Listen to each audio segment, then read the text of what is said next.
وفواكه مما يشتهون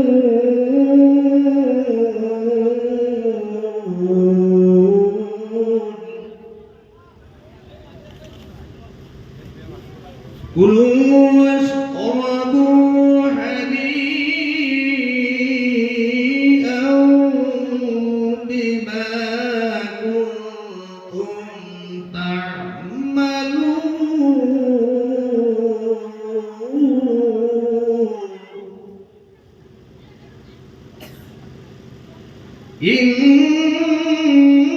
إنا كذلك نجزي المحسنين ويل يومئذ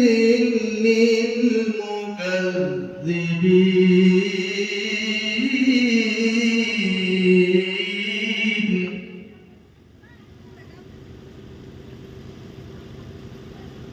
كلوا وتمتعوا قليلا إنكم مجرمون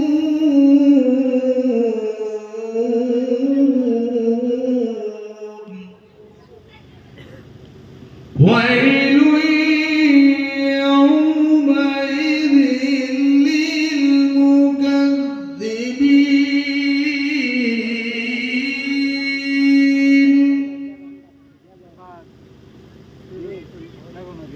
وإذا قيل لهم اركعوا لا يركعون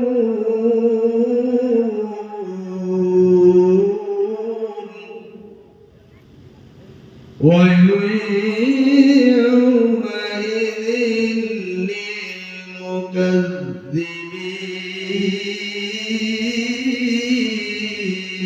للمكذبين فبأي حديث بعده يؤمنون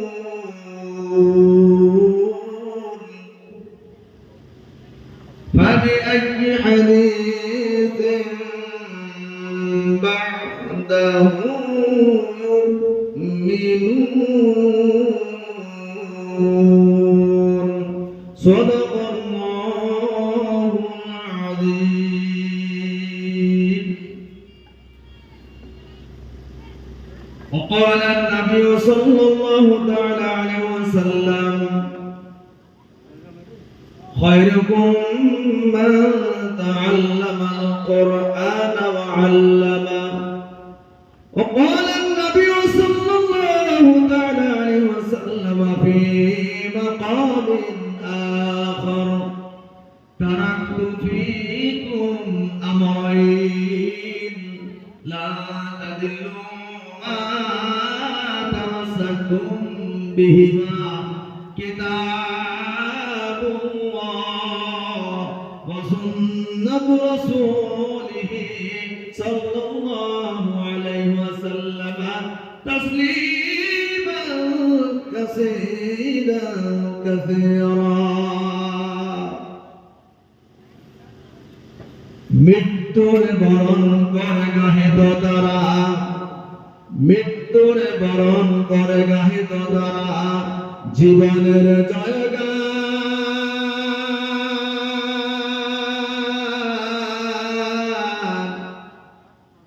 দিনের খাতিরে জনকাতরে সর্বস্ব করিত দান দিনের খাতিরে জনকাতরে সর্বস্ব করিত দান অর্ধ পৃথিবী করিত শাসন অর্ধ পৃথিবী করিত শাসন তালি দেওয়া জামা গায়ে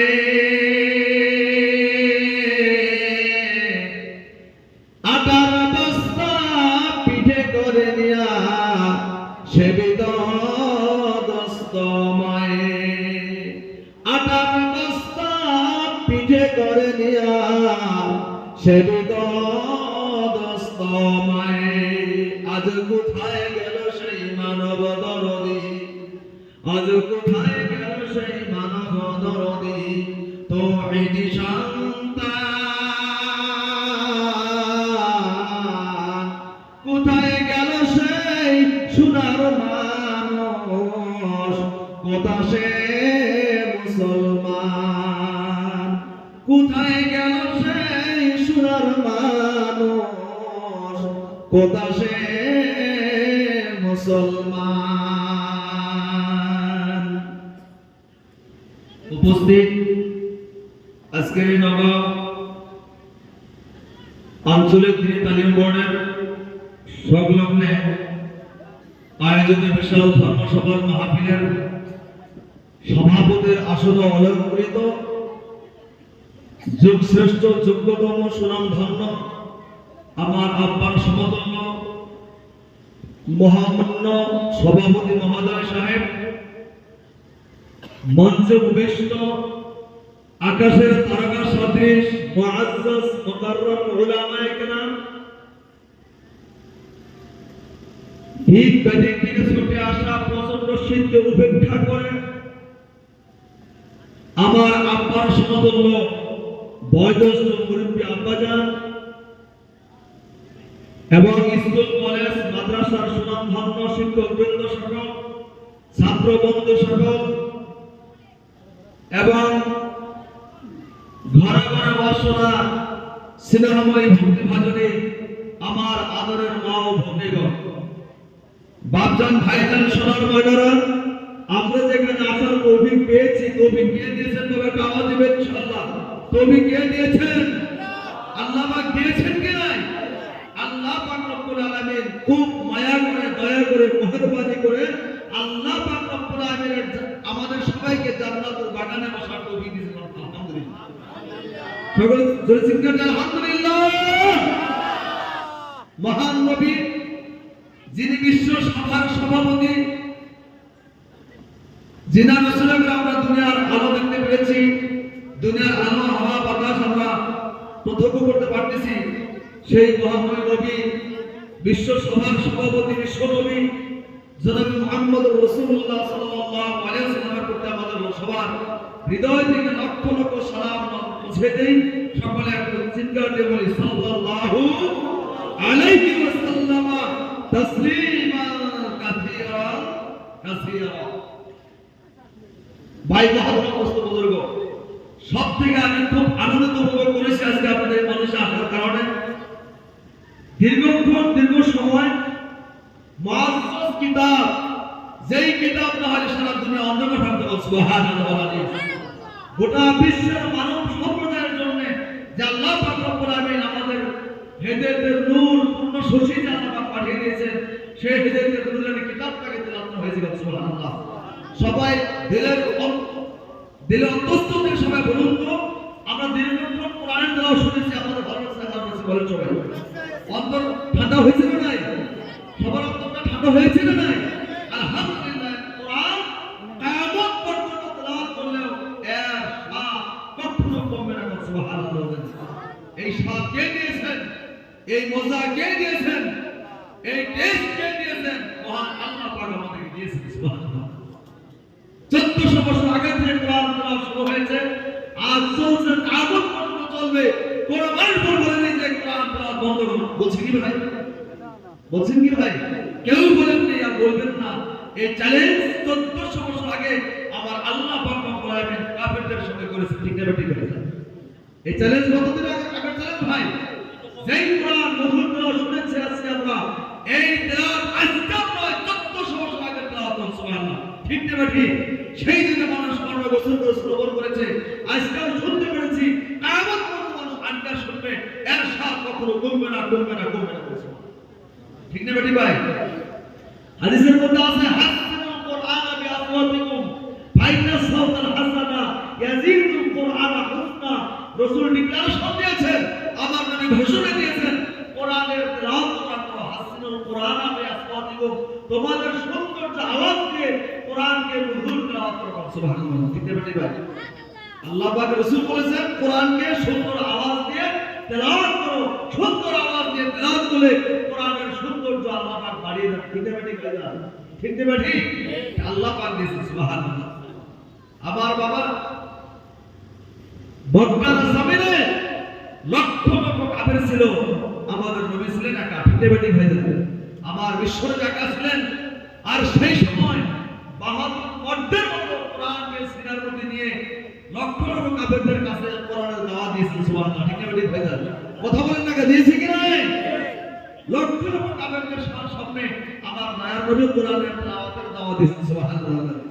কোনো প্রেসার করেননি, কোনো জ্ঞান করেননি, মানুষকে কষ্ট দেয়নি, যুদ্ধ জিহাদ করেননি। কোরআন তেলাওয়াতের জন্য রাসূল তেলাওয়াত করেছেন, কাফেররা শুনে তারা উইলিংলি কোরআনে কারিমের তেলাওয়াতে তারা ঈমানদার হয়ে গেছেন, কলমা পড়ে মুসলমান হয়ে গেছেন। সুবহানাল্লাহ। আমার নবী একদিন কোরআন তেলাওয়াত করে একটু চিন্তিত হয়ে বসে আছেন, হাঁটুর মধ্যে মাথা দিয়ে আল্লাহ রাসূল বসে আছেন। আর এমন টাইমে আল্লাহ পাক বলেন, হে ইয়া রাসূলুল্লাহ, কি হয়েছে, আপনি এমন করছেন কেন? আপনি মনটা এত দুঃখিত ভাব কেন আপনার? কি হয়েছে? বলি, আল্লাহ, আমি মানুষের কাছে কোরআনের দাওয়াত দিয়ে যাই, কোরআনের মেহনত করি, কোরআনের তেলাওয়াত করি, মানুষ আমার তেলাওয়াত শোনে না, আমাকে ব্যঙ্গ করে, আমাকে মানে মজাক করে, আমাকে ইস্তেহজা করে, আমাকে অত্যাচার করে, আমার কথা শুনতে রাজি হয় না। সেদিন আমি চিন্তা করে গেছি, মনে হয় আমার দ্বারা কোরআন প্রচার করা সম্ভব হবে না। ঠিক আছে, আল্লাহ পাক আয়াত কোরআনের মধ্যে আল্লাহ পাক আয়াত নাযিল করে রাসূলকে সান্ত্বনা দিয়েছেন। বিসমিল্লাহির রহমানির রহিম, ইরিদুনা লিতুফিউ নূরাল্লাহি বিআফওয়াহিহিম ওয়াল্লাহু মুতিম্মু নূরিহি ওয়ালাউ কারিহাল কাফিরুন। সুবহানাল্লাহ। আল্লাহর নবী চিন্তিত হয়ে বসে আছেন। আল্লাহ পাক বলেন, ইয়া রাসূলুল্লাহ, হে আমার হাবিব, কাফেররা শত চেষ্টা করুক না কেন আপনার মুখের বাতিকে নিভাইতে, আপনার মুখের বাতিকে নিভাইতে বা এই কোরআনের কালিমার বাণীকে নিভাইতে তারা ছোট চেষ্টা করলেও তারা কখনো নিভাইতে পারবে না। আজ আল্লাহ পাক কোরআনের নূর, কোরআনের বাতি কিয়ামত পর্যন্ত জ্বালিয়ে রাখবো, ওয়ালাউ কারিহাল কাফিরুন, কাফেররা যত আঘাত প্রাপ্ত হোক না কেন। সুবহানাল্লাহ। ঠিক না ভাইরা? আমার ভাইজান, আমার বন্ধুগণ, বিশ্বনবী জনাবে মুহাম্মদুর রাসূলুল্লাহ সাল্লাল্লাহু আলাইহি ওয়াসাল্লাম কোরআনে কারিমে তেলাওয়াত করেছেন। আমার আল্লাহ পাক রব্বুল আলামিন কোরআন তেলাওয়াত করার মনোভাব আল্লাহ পাক পয়দা করে দিয়েছেন। সুবহানাল্লাহ। আল্লাহ বলেছেন, ও বিশ্বনবী, ও আমার হাবিব, আপনি কোরআন কেন তেলাওয়াত ছেড়ে দিবেন? অকল্পনা সম্ভবের কথা না। আপনার উপরে কোরআন নাযিল করা হয়েছে, কোরআন তেলাওয়াত চলবে, কিয়ামত পর্যন্ত চলবে। যদি এই তেলাওয়াতে কাফেররা নারাজ হয় না কেন, আমি আল্লাহ পাকের কোনো ক্ষতি হবে না। সুবহানাল্লাহ। আল্লাহু মুতিম্মু নূরিহি, আমার আল্লাহ কোরআনের বাতিকে জ্বালাবে, কিয়ামত পর্যন্ত জ্বালাবে, কোনো এটা কমবে না। সুবহানাল্লাহ। নিভাইতে পারবে না। সুবহানাল্লাহ। আমার বাবা আল্লাহ পাকের রাসূল জনাবে মুহাম্মদুর রাসূলুল্লাহ সাল্লাল্লাহু আলাইহি ওয়াসাল্লাম কাবা গৃহের দেওয়ালের মধ্যে বসে বসে আমার নবী কোরআনে কারিমে তেলাওয়াত করছেন। সুবহানাল্লাহ। বিশ্বনবী জনাবে মুহাম্মদুর রাসূলুল্লাহ সাল্লাল্লাহু আলাইহি ওয়াসাল্লাম কোরআনে কারিমে তেলাওয়াত করেছে। আল্লাহ পাকের রাসূল কোরআনে কারিমে তেলাওয়াত করেছেন। বাবারা, এবার আবু জেহেলের কাছে কিছু মানুষ আক্রমণ করেছেন, ও আমার সরদার, ও আমার সরদার, ও আমার মনিব, একটা কথা বলে কি, এই মক্কার জমিনে একজন পাগল এসেছে, ওই পাগলকে আমরা দেখতে চাই, একটু অনুমতি আপনার কাছে চাই। আবু জেহেল বলে, মনিভান, এটা কখনো সম্ভব না। ওই পাগলকে যদি দেখতে চাও তোমরাও পাগল হয়ে যাবে, ওই পাগলকে দেখা যাবে না, পাগলের কাছে যাওয়া যাবে না। খবরদার, ওই পাগলকে দেখার অ্যাপ্লিকেশন আমার কাছে করতে এসো না। কিন্তু আমার বাবা খেয়াল রাখবেন, এর আঙ্গুলের জমিনে যদি নতুন নতুন পাগল আসে, বাবা ছোট ছোট শিশু বাচ্চারা পাগলকে দেখার জন্য মনোভাব হয় কি না? হয় না বাবারা? আঙ্গুলের জমিনে যদি একজন নতুন পাগল আসে, ওই পাগলকে দেখার জন্য বাচ্চা ছুটে না? ছুটে যায় কি না যায়? বাবার কাছে বলে, আমরা একটু পাগলকে দেখতে চাই, মা একটু পাগলকে দেখতে চাই, একটু অর্ডারটা দাও না মা। বাবা কয়, না না, পাগলকে দেখতে চাস না, কয় কি টাকা বাবা, কয় না। এবার কাফেররা কয়, ও আমার সর্দার, ও আমার মনির, এই মক্কার জমিনে একজন নতুন পাগল এসেছে, পাগলকে একটু দেখার অনুমতিটা দিয়ে দিন। আবু জাহেল কয়, সর্বনাশ, পাগলকে যদি দেখতে চায় ওরা মুহাম্মাদের এতাআতকারীওয়ালা হয়ে যাবে, মুহাম্মাদের সহচর হয়ে যাবে, মুহাম্মাদের দলের মানুষ হয়ে যাবে। না না, এটা সম্ভব না, এটা অর্ডার দেওয়া যাবে না। বারবার অ্যাপ্রোচ করার কারণে আবু জাহেল বাধ্য হয়ে গেল, তোমরা যাও, একটা কন্ডিশন আছে। বলে কি কন্ডিশন? তোমরা যেতে পারো, কিন্তু সবার কানের মধ্যে তুলো দিয়ে যাবা মুহাম্মদ কি পড়ে সেটা যেন তোমাদের কর্ণগোচর হয় না। ঠিক না ঠিক? মুহাম্মদ কি করে, কি কিতাব পড়ে সেটা যেন তোমাদের কানে আওয়াজটা পৌঁছে না। তোমরা যেতে পারবে, কিন্তু কানের মধ্যে তুলো দিয়ে যাবে। ঠিক না ঠিক ভাই? তুলা তো ছিলেন ভাই, তুলা ছিলেন না, তুলা দিয়ে যাবেন। হ্যাঁ, আমার তাই মানলো, ঠিক আছে, কন্ডিশন অ্যাকসেপ্ট, কন্ডিশন অ্যাকসেপ্ট, শর্তটা আমরা মেনে নিয়েছি। এবার সবার কানের মধ্যে তুলা দিয়ে দিয়ে আমার বাবার মতো খেয়াল রাখবেন, কোরআনের মর্যাদা আছে কি নাই, কোরআনের স্বাদ আছে কি নাই, তার একটা প্রমাণটা দিয়ে দিবেন ইনশাআল্লাহ। সবার কানের মধ্যে তুলা দিয়ে দিয়ে মুহাম্মদ সাল্লাল্লাহু আলাইহি সাল্লামকে সবাই দেখতে গেলেন। সুবহানাল্লাহ বলেন ভাইজান। আমার সময় বিশ্ব নবীকে দেখতে গেলেন, যেই সময় আমার দয়াল নবীজি, মায়ার নবীজি আল্লাহ পাকের পবিত্র গ্রন্থ আল কোরআনের তেলাওয়াত করতেছেন। সুবহানাল্লাহ। আমার আল্লাহ বলে, ও কাফেরের দলেরা, কানের মধ্যে তুলো কেন? যদি পাথর লাগিয়ে যাও, পাথর ফেটে ফেটে আমি আল্লাহ পাক দিলের সাথে আমার কোরআনের আজমতটা পয়দা করে দেব। ঠিক না বেটি বাবা? আল্লাহ পাক দিতে পারে কি না পারে? আল্লাহ দিতে পারে কি না পারে? আওয়াজ দেন না কেন? আল্লাহ অবশ্যই দিতে পারে। এই কুদরত আল্লাহ পাকের আছে। তোরা ঠিক না বেটি? আল্লাহ পাকের নবী তেলাওয়াত করছে, সবার কানের মধ্যে তুলো দিয়ে গেছে। আমার নবী তেলাওয়াত করে কাফেররা যায় দেখে, আমাদের এমন সুন্দর মানুষ আমাদের জীবনে কখনো আমরা দেখি নাই। সুবহানাল্লাহ। এত সুন্দর চেহারার মানুষ, গোটা বিশ্বের মানুষের চেহারা যদি এক পাল্লায় তোলা হয়, আমার দয়াল নবীর চেহারা যদি এক পাল্লায় তোলা হয়, আমার নবীর চেহারার তুলনায় পুরো বিশ্বের মানুষের চেহারা এক হবে না। সুবহানাল্লাহ। আমার নবীর চেহারা আমার আল্লাহর কুদরতি হাত দিয়ে বানানো হয়েছে। সুবহানাল্লাহ। ঠিক না ঠিক বাবা? কাফেররা যখন নবীকে দর্শন করতে গেলেন, দেখতে গেলেন, বাবা দেখার পরে পরে বিশ্ব নবীকে দেখার সাথে সাথে সবাই কলমা পড়ে মুসলমান হয়ে গেছে। লা ইলাহা ইল্লাল্লাহু মুহাম্মাদুর রাসূলুল্লাহ সাল্লাল্লাহু আলাইহি ওয়াসাল্লাম বলে মুসলমান হয়ে গেছে। বিশ্ব নবীর কাছে গেছে, ইয়া রাসূলুল্লাহ, ইয়া হাবিবাল্লাহ, আপনার মতো যারা মানুষ জীবনে আমরা দেখতে পারি না নবী গো। আমরা আর আবু জাহেলকে মানি না, আবু জাহেলের কাছে যেতে চাই না। আমরা জীবনভর মতো আবু জাহেলের কাছ থেকে বিদায় নিয়ে আসছি। এত সুন্দর মানুষটাকে একবার দেখেছি, আর জীবনে মানুষটাকে ছেড়ে যেতে চাই না। সুবহানাল্লাহ। বিশ্ব নবীকে বলছেন, ইয়া রাসূলুল্লাহ, আপনি কি যারা তেলাওয়াত করলেন, আমাদের মনটা পাগল হয়ে গেল। আমার আল্লাহ পাকের কোরআনের তেলাওয়াতটা কানের তুলা ফেটে গিয়ে আল্লাহ পাক করতেছেন কাফেরদের দিলের মধ্যে আকর্ষণ পয়দা করে দিয়েছে। সুবহানাল্লাহ। কে দিয়েছেন বাবা? কে দিয়েছেন? কথা বলেন না কেন? কোরআনের আকর্ষণ আল্লাহ পাক রব্বুল আমিন দিলের মধ্যে পয়দা করেছে। আল্লাহ সুবহানাল্লাহ। আজকে যে শহীদ ইসলাম কারি সাহেব আর হুজুর, বড় হুজুর সাহেব বড় সুন্দর করে তেলাওয়াত করেছেন। আগে ওগুলো শুনেছি, প্রত্যেকজন কারির তেলাওয়াত আমি শুনেছি। বাবা আমিও আজকে পাগল হয়ে গেছি, আমার মনটা বড় আনন্দ লেগে গেছে। যেই মানুষের মধ্যে কোরআনের কারিমের তেলাওয়াত হয়, এত সুন্দর শুনে, এত তাসবিহের সাথে কোরআন তেলাওয়াত হয়, এর মতো সব পৃথিবীর মধ্যে কোনোটাই হতে পারে না। কারণ ঠিক নেবে ঠিক মানে বাবা হতে পারে কি? এই যে আপনার তেলাওয়াত শুনে দেখলাম, তো সবাই পাগল হয়ে গেছে, পাখির মতো বসে আছে। ঠিক নেবে ঠিক বাবা? মনে হয় কি যেন রহমত নাযিল হইতেছে।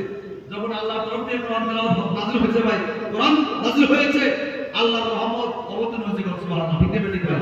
যেই মানুষের কোরআন তেলাওয়াত হয়, সেই জায়গায় আল্লাহ পাকের তরফ থেকে রহমত নাযিল হয়। সুবহানাল্লাহ। ঠিক নেবে ঠিক হয় না? মহাপ্রভু কত সুন্দর তেলাওয়াত হয়েছে, আমি তো পাগল হয়ে গেছি। সুবহানাল্লাহ। এত সুন্দর কারি, এটা শ্রেষ্ঠ নিয়ামত আল্লাহর। সুবহানাল্লাহ। যে কারিগর আল্লাহ পাক এত বড় মালকা দিয়েছেন, গুণ দিয়েছেন, শ্রেষ্ঠ নিয়ামত দিয়েছেন, এর থেকে নিয়ামত আর কি হতে পারে? মুহাম্মদ মুস্তাফা যে নিয়ামত কিয়ামত পর্যন্ত সাত মতো কথা বলছেন। একদম বলতেছি বাবা, এবার যখন আবু জাহেল শুনতে পারলেন, আবু জাহেল যখন শুনতে পেল আমাদের এখানে যত দল গিয়েছে, কানের মতো তুলো দিয়ে গেছে, সমস্ত কাফেরের দলেরা বিশ্বনবীর তালাশে সবাই কলমা পড়ে মুসলমান হয়ে গেছে।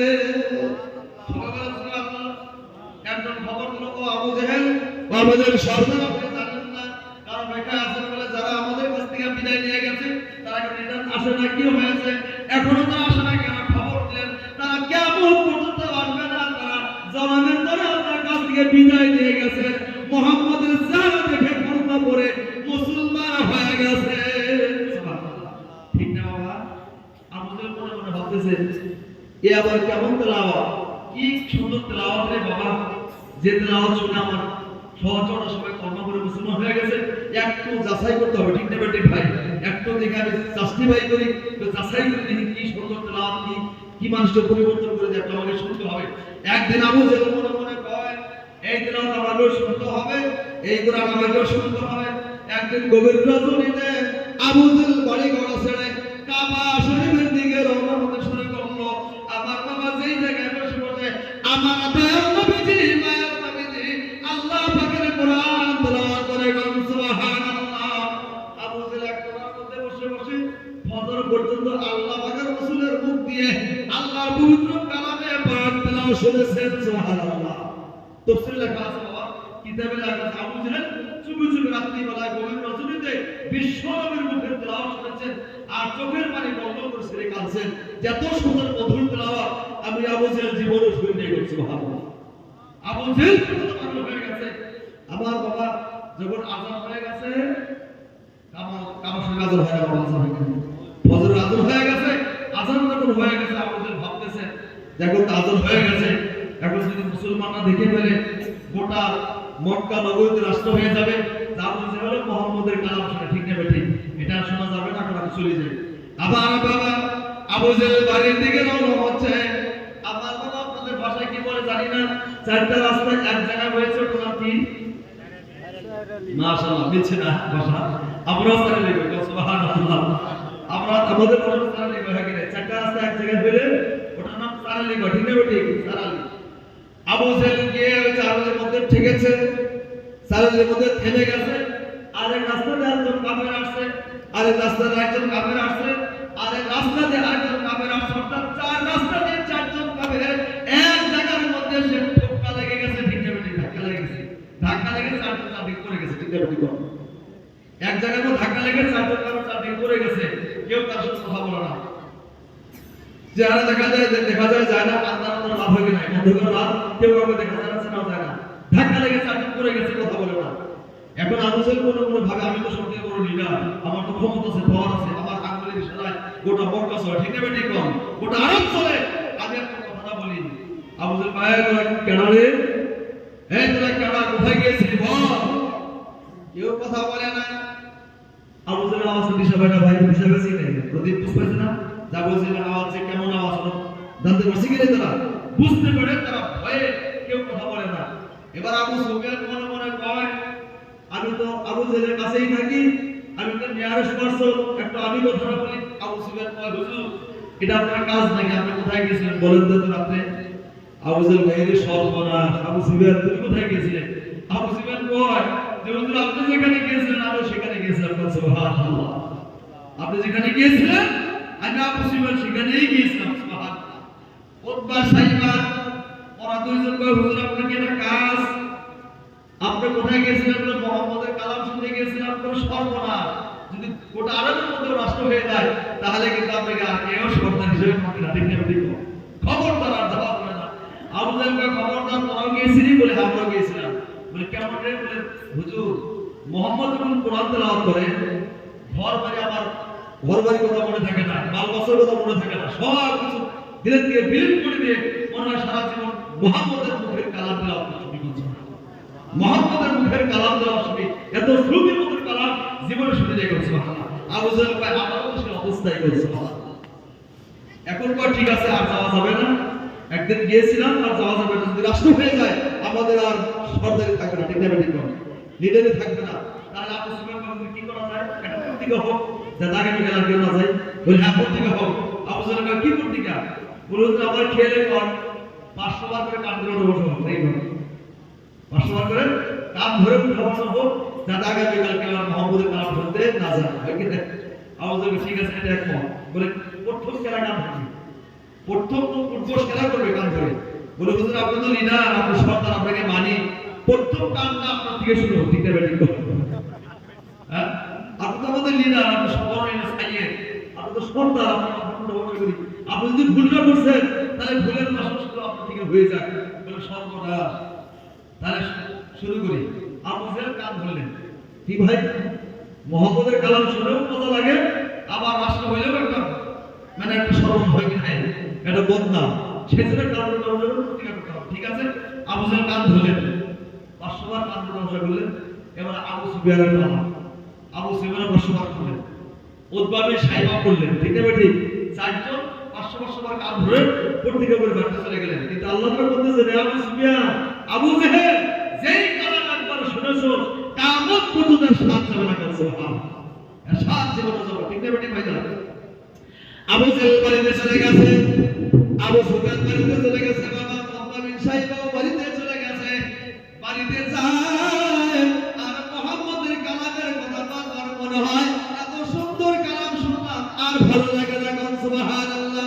আবু জেহেল বাড়িতে গিয়ে কোনো কাজে মন বসে না, ভাত খাইতে মন চায় না, কোনো কাজে মন চায় না, আবু সুফিয়ানের মন চায় না, উতবা বিন শাইবার মন চায় না। বাবা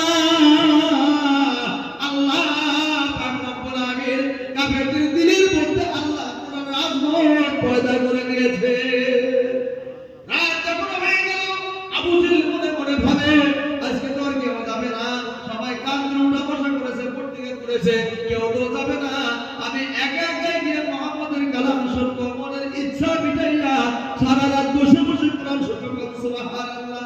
উতবা বিন শাইবা আমার সেই অবস্থা, আবু সুফিয়ানকে আমার ওই অবস্থা, আমি একাই যাই, আজকে তো কেউ যাবে না, ঠিক না ঠিক ঘর আজ তো কেউ যাবে না, সবাই মনে ধারণা আবু জেহেল যাবে না, উতবা বিন শাইবা যাবে না, আবু সুফিয়ান একাই শুনবো। উতবা বিন শাইবা কয় তা আজকে তো কেউ যাবে না, আমি শুনবো, হয় কি নাই? ওই গত রাতের মতো আজকের রাতেও সবাই গেছে, সুবহানাল্লাহ। কোথায় গেছে? ভুলে ভুলে আসতে গেছে নাকি? এত সুন্দর কালাম, এত মজা লাগে, এটা কি শুনতে কিন্তু কখনো বিদুষ্ট হয় নাকি? কখনো না। এবার আবু জেহেল রাস্তা বলছেন সন্ধ্যা হয়ে গেছে, আর আবু জেহেল সেই জায়গায় গেছে বাবা, যেই জায়গার মধ্যে গত রাতে বসে আমার আল্লাহ পাকের নবীর কোরআনের দ্বারা শুনতে করেন, সুবহানাল্লাহ। উতবা বিন শাইবা সেই জায়গায় বসেছে, আবু সুফিয়ান সেই জায়গায় বসেছে। বাবা অমন করে করে কোরআন তেলাওয়াত হয়ে গেল। এবার ফজর রাত হয়ে গেল, দ্বিতীয় রাতে আবার সেই জায়গার মধ্যে একত্রিত হয়ে ধাক্কা লেগে চারজন চারদিকে পড়ে গেছে। আবু জেহেলকে সর্বনাশ, আজকে অবসর পারবে না, এই বদমাশের জন্য আজকে অবসর। বলে হুজুর আপনি সবথেকে বড় বদমাশ, আপনি আসছেন কেন? আপনি তো প্রথম কান্দরে বসে করছেন, আপনি আসছেন কেন? বলে আসলে মজা লাগে রে, স্বাদ লাগে, অনেক স্বাদ হয় কি না?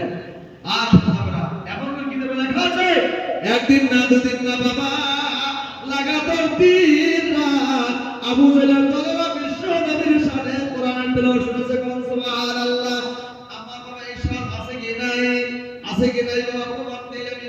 এর আঙ্গুলে মসজিদের মধ্যে আমি নামাজ পড়েছি বাবা, মাগরিবের নামাজ পড়লাম, ইমাম সাহেব সূরা ফাতিহা তেলাওয়াত করছে কি নাই বাবা? করছে কি নাই? ইমাম সাহেব রাঙ্গুলি মসজিদে সূরা ফাতিহা তেলাওয়াত করছে কি নাই বাবা? করছে। এই তেলাওয়াত কতদিন শুরু করছে ভাই? এই রাঙ্গুলি মসজিদ যতদিন হয়েছে অতদিন এই সূরা ফাতিহা তেলাওয়াত করছে, ঠিক না ঠিক বলা চলছে না? ফজরের টাইমেও তেলাওয়াত হয়, মাগরিবের টাইমেও তেলাওয়াত হয়, আসরের এশার টাইমেও তেলাওয়াত হয়, হয় কি না? 3 টাইম তেলাওয়াত হয়। কোন টাইমে? মাগরিব ফজরের টাইমে, মাগরিবের টাইমে আর এশার টাইমে, ঠিক না ঠিক বাবা? 3 ওয়াক্ত নামাজের মধ্যে জাহেরি তেলাওয়াত হয়, হয় না হয়? জাহেরি সূরা তেলাওয়াত হয়, সূরা ফাতিহা। আচ্ছা আসেন বাবা, সূরা ফাতিহার মধ্যে আপনারা সাত কেন? একটা ইমাম রাখছেন 5000 টাকা মাস, ঠিক না ঠিক বাবা? আচ্ছা 5000 টাকাতে মাস ইমাম রাখিয়া ওই ইমাম যদি ডেইলি সূরা ফাতিহা পড়ে, এটা কি সম্ভব হলো নাকি? কথা বলেন না কেন ভাই? এটা কি সম্ভব নাকি? 5000 টাকা মাস রাখি ইমামকে দেই আমরা, আর সেই ইমাম সাহেব ডেইলি সূরা ফাতিহা তেলাওয়াত করে, অন্য কোনো কিছু তেলাওয়াত করে না। আচ্ছা রামদুল্লাহ আপনারা কথা বলি জেনারেল কথা, এটা আছে একটা গানের ম্যাচ যদি 1 বছর থাকে আর তারপরে ওই গানটা শুনতে মন চায় না বা কেউ ওই গানটা শুনবারও চায় না, শুনতেও দেয় না, এর স্বাদ থাকে না, ঊর্ধ্বতম 2 বছরে গানের ম্যাচ থাকে না বাবা? আচ্ছা একটা গানের ম্যাচ যদি 2 বছর থাকে, একটা সুন্দর গায়ক গায়িকা গান গাইলেও 2 বছর ওই গানের ম্যাচ থাকে, আমার আল্লাহ পাক রব্বুল কোরআন নাযিল করেছেন 1400 বছর আগে থেকে, নাকি বাবা? হয় না বাবা? 1400 বছর আগে থেকে কোরআন নাযিল হয়েছে। সেই 1400 বছর আগে নবীর জামানায় কোরআন তেলাওয়াত চলছে, আজকেও চলছে, কিয়ামত পর্যন্ত চলবে। কোনোদিন কেউ বলেন নাই যে সবাই একত্রিত হয়ে ইমামের বিরুদ্ধে মিছিল বের করো, যে ইমাম যদি আজকে সূরা ফাতিহা তেলাওয়াত করে তাহলে ইমামতি কেটে দেওয়া হবে, ঠিক না ঠিক? কোসে ঠিক গেল দেখো নাই গেল ভাই, তো বহুত আফসোসের কথা। এত সুন্দর গায়কে গায়ক গান বানায়, সারা দিন রাত 24 ঘন্টা মেহনত করে গান তৈরি করে, আর তার গানের ম্যাচ 1 বছর থাকে না, 2 বছর থাকে। আর কোরআন তেলাওয়াত শুনেন, এই 10 বছর ধরে তেলাওয়াত শুনতেছেন, এর স্বাদ তো কিয়ামত পর্যন্ত থাকবে, এই স্বাদ তো কখনো গেল না। কখনো ইমামের বিরুদ্ধে মিছিল বের করলেন না, ইমাম সাহেব খবরদার আর সূরা ফাতিহা তেলাওয়াত করবেন না, তাহলে ইমাম দিবেন, ঠিক না ঠিক? পজিটিভ কেউ করনা। তারপরে এইজন্য বলবেন না, যখন আমরা কোরআন তেলাওয়াত শুনি বা শুনে সূরা ফাতিহা, আল্লাহ পাক রব্বুল আলামিনের কুদরত থেকে নতুন স্বাদ আল্লাহ তৈরি করে বলছেন, নতুন স্বাদ তৈরি করে না বাবা, নতুন স্বাদ তৈরি হয়ে যায়, সুবহানাল্লাহ। আমার বাবা এই কোরআনের তেলাওয়াতের মধ্যে আল্লাহ পাক বলেছেন, ইন্নামাল মুমিনুনা আল্লাযীনা ওয়াজিলাত কুলুবুহুম ওয়া ইযা তুলিয়াত আলাইহিম আয়াতুহু যাদাতুহুম ঈমানা। সুবহানাল্লাহ। আল্লাহ বলেছেন, বান্দারা যখন কোন মুমিন মুসলমান কোরআন তেলাওয়াত শুনে, কোরআন তেলাওয়াতের কাছে যখন যায়, কোরআন শুনে শ্রবণ করে, আমি আল্লাহ পাক রব্বুল আমিন তার দিলটা কোরআন শোনার জন্য পাগল বানিয়ে দেই, সুবহানাল্লাহ। আর যখন কোরআন তেলাওয়াত করে তাদের ঈমানটা আমি আল্লাহ বৃদ্ধি করে দেই, সুবহানাল্লাহ। ঈমানটা বৃদ্ধি হয় না বাবা? কোরআন শুনলে ঈমান বৃদ্ধি হয় না? হয় কি না হয় বাবা? কোরআন তেলাওয়াত শুনলে ঈমান বৃদ্ধি হয় কি না বাবা? কথা বলবেন, ঈমান বৃদ্ধি হয়। এবার আসেন বাবা, কোরআন তেলাওয়াত শুনলে ঈমান বৃদ্ধি হয়, দুনিয়ার স্বাদ আল্লাহ পাক আখিরাতের স্বাদ রাখছে, সুবহানাল্লাহ। রাখছে না বাবা? আখিরাতের স্বাদ রাখছে।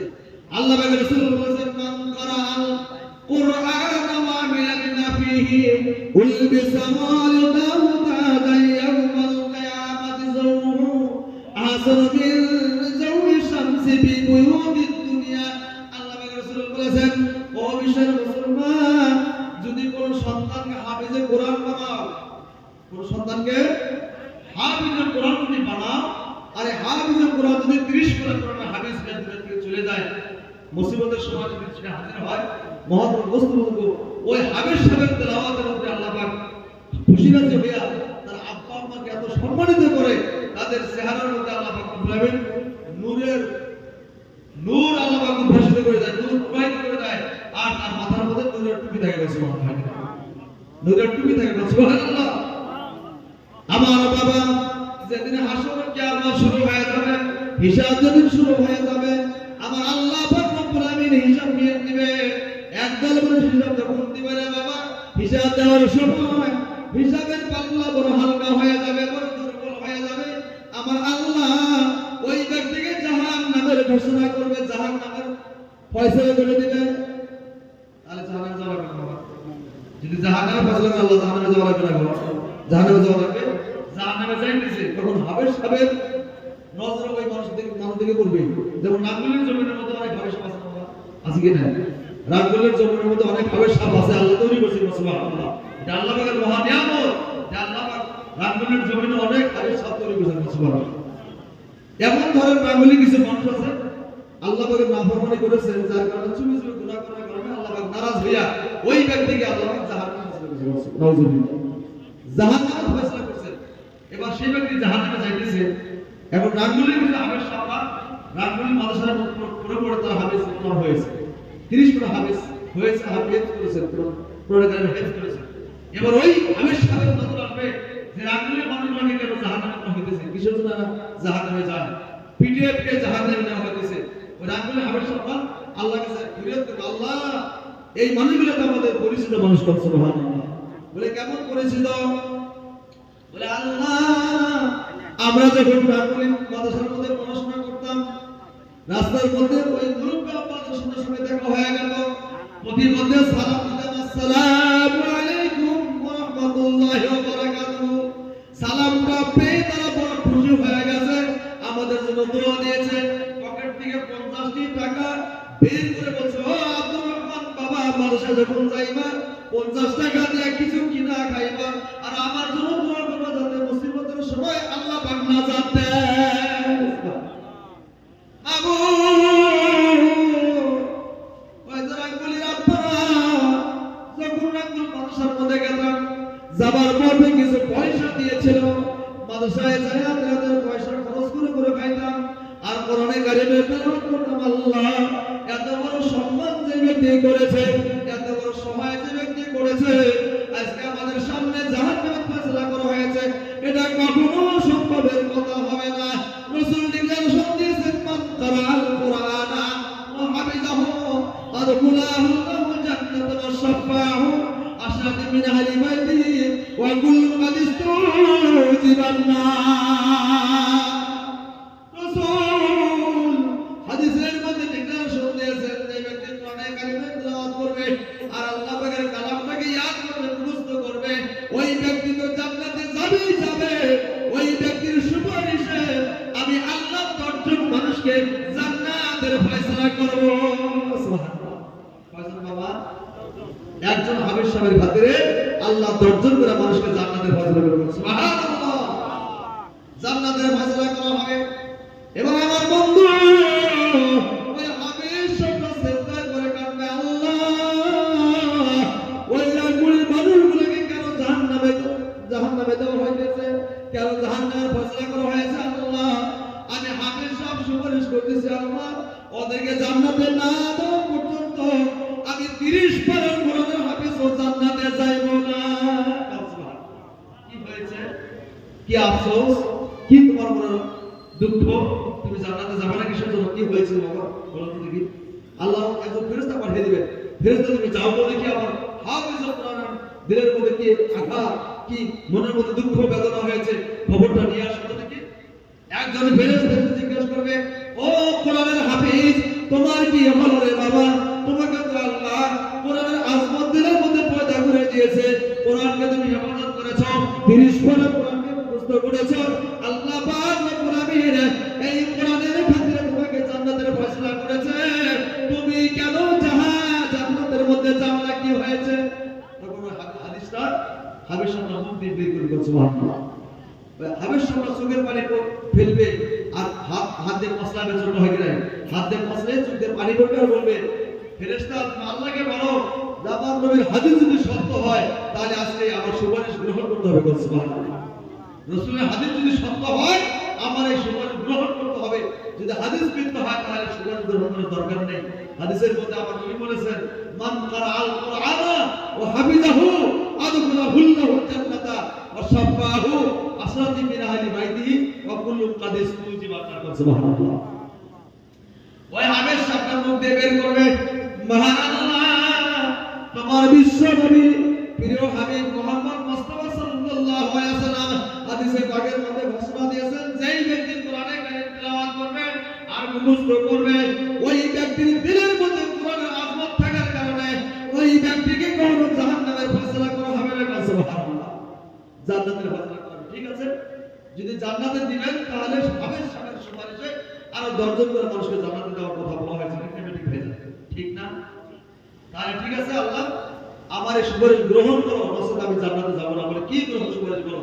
এই রাঙ্গুলের মানুষগুলো কিছু রাঙ্গুলের মানুষগুলোকে জাহান্নামে দেওয়া হয়েছে বা জাহান্নামে ফয়সালা করা হয়েছে।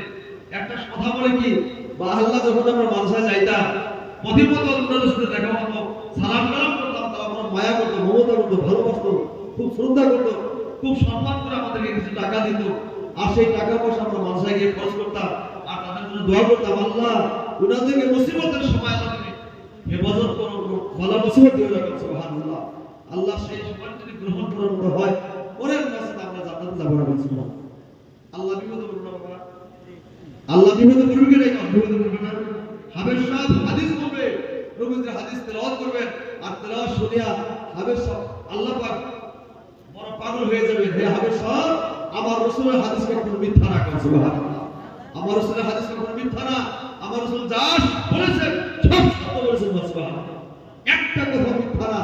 যদি তুমি আমার নবীর হাদিস বলেছো আমি অ্যাকসেপ্ট করলাম, গ্রহণ করলাম, যাও তোমার সুপারিশে ওর আঙ্গুলের মানুষগুলোকে যদিও জাহান্নামে ফয়সালা করা হয়তো হয়েছিল, আজকে জান্নাতের ফয়সালা করলাম সুবহানাল্লাহ। ওদের জাহান্নাম থেকে নাজাত দিয়ে আমি আল্লাহ পাক তোমার সুপারিশে জান্নাতের ফয়সালা করলাম সুবহানাল্লাহ। ঠিক না ঠিক ভাই? একজন হাফেজ সাহেব তৈরি করতে পারেন, একজন হাফেজ সাহেব দর্শন করে মানুষকে জান্নাতে নিয়ে যাবেন সুবহানাল্লাহ। আমার বাবা ওই হাফেজ সাহেবটা দৌড়িয়ে যাবে, হাসরের মধ্যে দৌড়িয়ে গিয়ে ওই আয়াতগুলো আপনাদেরকে সামনে ধরবে, বুকের মধ্যে জড়িয়ে ধরবে আর বলবে আমার চাচা ও আমার কোরআন ও আমার দাদা আপনাদেরকে আল্লাহ পাক জাহান্নামে ফয়সালা করেছিল, ওই একদিন আমাকে আপনারা সহায় করেছিলেন, ওই সহায়তা মনে হয়ে গেছে, আজকে আপনাদের জন্য আমার মনটা পাগল হয়ে গেছে, আমি জান্নাতে যাব আর আপনারা জাহান্নামে থাকবেন, এটা কখনো সম্ভবের কথা না। চলেন চলে না ও আব্বা ও দাদা, আমার আল্লাহ আপনাদেরকে সুপারিশ গ্রহণ করে আমার সাথে জান্নাতের ফয়সালা করেছে, সুবহানাল্লাহ। তখন হাফেজ সাহেব ওই ব্যক্তিগুলোকে সামনে ধরে বুকের মধ্যে জড়িয়ে ধরে একসঙ্গে হাসতে হাসতে আল্লাহ পাক জান্নাতের ফয়সালা করে সুবহানাল্লাহ। ভাই একজন হাফেজ সাহেব তৈরি করতে কাছে কিনা ইনশাআল্লাহ, যেই কোরআনে কারিমের তেলাওয়াত শুনলাম ইনশাআল্লাহ, যদি হাফেজ সাহেব তৈরি করতে পারেন ইনশাআল্লাহ, ওই হাফেজ সাহেব কোরআন তেলাওয়াত বলবে, কোরআন তেলাওয়াত করবে না, বাড়ির মধ্যে রহমত বর্ষিত হবে সুবহানাল্লাহ। বাকি নাই মহাদেব ঠিক না ঠিক ভাই? হয় না? আমার বাবা কোরআন তেলাওয়াতের স্বাদ আল্লাহ পাক তৈরি করেছেন, এই স্বাদ কখনো যাবে না রে বন্ধু। কোরআনের হাদিসের মধ্যে আছে কোরআন এত বড় বন্ধু হবে, যদি কোরআন তেলাওয়াত করেন কবরের মধ্যে কোরআন আপনার জন্য সুপারিশকারী হয়ে যাবে সুবহানাল্লাহ। কোরআন সুপারিশকারী হয়ে যাবে ইয়াউমুল কিয়ামত, কিয়ামতের দিন কোরআন শরীফ প্রত্যেকটা মানুষের জন্য সুপারিশকারী হয়ে যাবে। ঠিক না ঠিক হয়ে যাবে কোরআন। ভাই মহাদেব কোরআনের মধ্যে যেমন একটা হরফ পড়লে 10টা নাকি, ঠিক না ঠিক হয়ে যাবে। একটা হরফ পড়লে কি 10টা নাকি, 3টা হরফ পড়লে 30টা নাকি। যদি আপনি সূরা তেলাওয়াত করে মুখস্থ করেন তাহলে কতটা নাকি হবে হিসাব ছাড়া হয় কিনা ইনশাআল্লাহ, বাকি নাই অনেক অনেক হবে ইনশাআল্লাহ। যদি আমরা আল্লাহর কোরআনকে আল্লাহর কোরআন মনে করে যদি পড়ি, আমরা মর্যাদা সম্পন্ন কিতাব যদি আমরা আল্লাহর কাছে তেলাওয়াত করি, তাহলে কোরআন কিয়ামত দিন আপনাকে সুপারিশ করে জান্নাতের মধ্যে নিয়ে যাবে সুবহানাল্লাহ। সুবহানাল্লাহ। আমার বাবা এবার বলেন কোরআন কেন তেলাওয়াত করবেন, কোরআন কেন ইয়াদ করবেন, কেন মুখস্থ করবেন, কেন স্টাডি করবেন? এই কোরআন নাযিল করার সময় আমার আল্লাহ রাব্বুল আলামিন আমার নবীকে প্রথম তেলাওয়াতের হুকুম দিয়েছেন, ঠিক না বেঠি? আমার নবীকে প্রথম তেলাওয়াতের হুকুম দিয়েছেন। ভাই যে নবীর আগে পিছে সমস্ত গুনাহ মাফ করেছেন, যে নবী মাসুম নবী, যে নবীর কোনো গুনাহ নাই, সেই নবীকে আল্লাহ রাব্বুল আলামিন কেন কোরআনের তেলাওয়াতের হুকুম দিলেন, ঠিক না বেঠি? তাহলে আপনাকে আমাকে কারো বেশি বেশি তেলাওয়াতের দরকার আছে না বাবা? আছে কি নাই? আল্লাহ পাক রব্বুল আলামিন আনকাবুত নামে একটা সূরা আছে, 21 নম্বর পারা। কত নম্বর পারা? 21 নম্বর পারার মধ্যে আনকাবুত নামে একটা সূরা আছে। ভাই আনকাবুত সূরার মধ্যে 21 নম্বর পারা প্রথম পারা, উতলু মা উহিয়া ইলাইকা মিনাল কিতাব ওয়া আকিমিস সালাহ ইন্নাস সালাতা তানহা আনিল ফাহশাই ওয়াল মুনকার ওয়া লা যিকরুল্লাহি আকবার ওয়াল্লাহু ইয়ালামু মা তাসনাউন। সুবহানাল্লাহ। ওই সূরার মধ্যে আল্লাহ পাক রব্বুল আলামিন বিশ্বনবীর সাথে একটু কথা বলছেন। আল্লাহ বলেন ইয়া রাসূলুল্লাহ উতলু মা উহিয়া ইলাইকা মিনাল কিতাব, কোরআন যে নাযিল করেছে আল্লাহ পাক আপনার উপরে, তাহলে প্রথম কোরআনটা আপনাকে তেলাওয়াত করতে হবে। সুবহানাল্লাহ। ভাই নবীকে যদি আল্লাহ পাক তেলাওয়াত করতে হুকুম না দিতেন তাহলে গোটা বিশ্বের উম্মতরাও তেলাওয়াত করতে না, ঠিক না ঠিক করে? ওই জন্য তেলাওয়াত আমরা শিখছি নবীর কাছ থেকে, আর নবী প্রথম তেলাওয়াত করেছে, প্রথম তেলাওয়াত নবী করেছে, আর বিশ্বনবীর কাছ থেকে আমরা তেলাওয়াত করে শিখছি। সুবহানাল্লাহ। আল্লাহ পাক বলেন নবী গো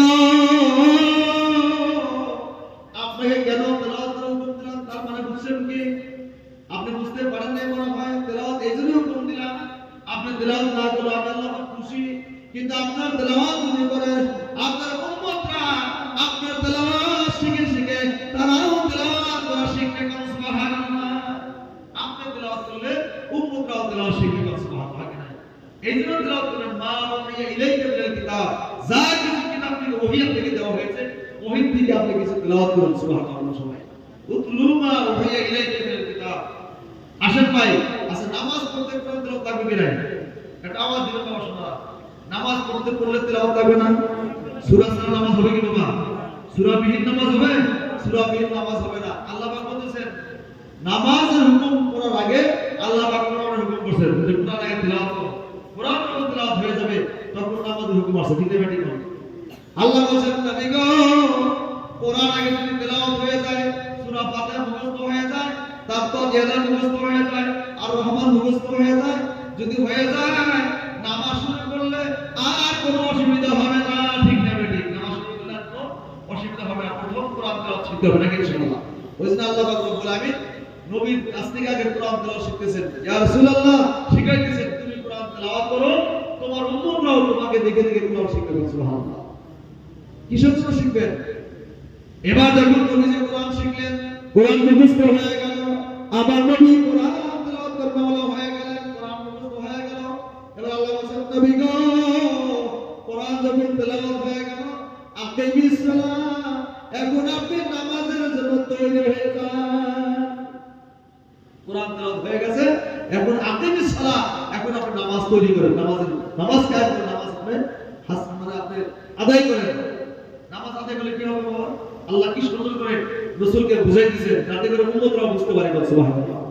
নবীজির উম্মতরাও বুঝতে পারে। আল্লাহ পাক নবীকে বুঝাই দিয়েছেন ইয়া রাসূলুল্লাহ, হে আমার হাবিব, আপনি কেন নামাজ পড়বেন? কিসের জন্য নামাজ কায়েম করবেন? আল্লাহ পাক বলেছেন নবী গো কোরআন তেলাওয়াত হয়ে গেল, কোরআন যখন শিক্ষা অর্জন করলেন, কোরআন যখন তেলাওয়াত হয়ে গেল, এখন নামাজ শুরু করলেন।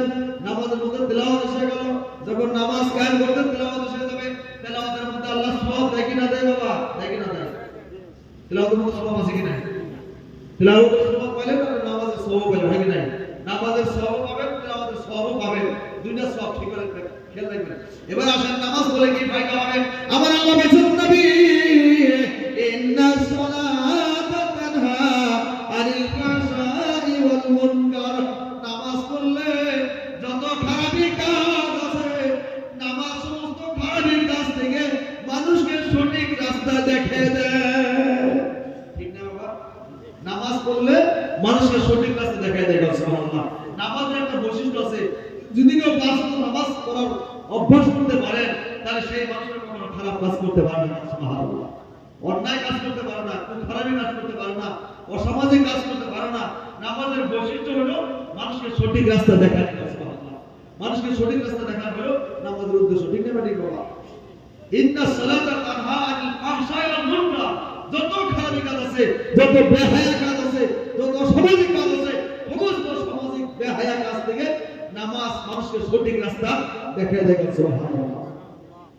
একটা एग्जांपल বাবা, নামাজের সঠিক রাস্তা দেখায় দেয় আল্লাহ পাক।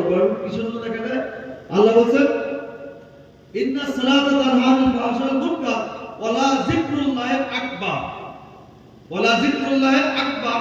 আর যত ইয়াদ থেকে জিকির আছে, সমস্ত জিকির থেকে নামাজ হলো সবচেয়ে বড় জিকির। সুবহানাল্লাহ। বাকি নেই।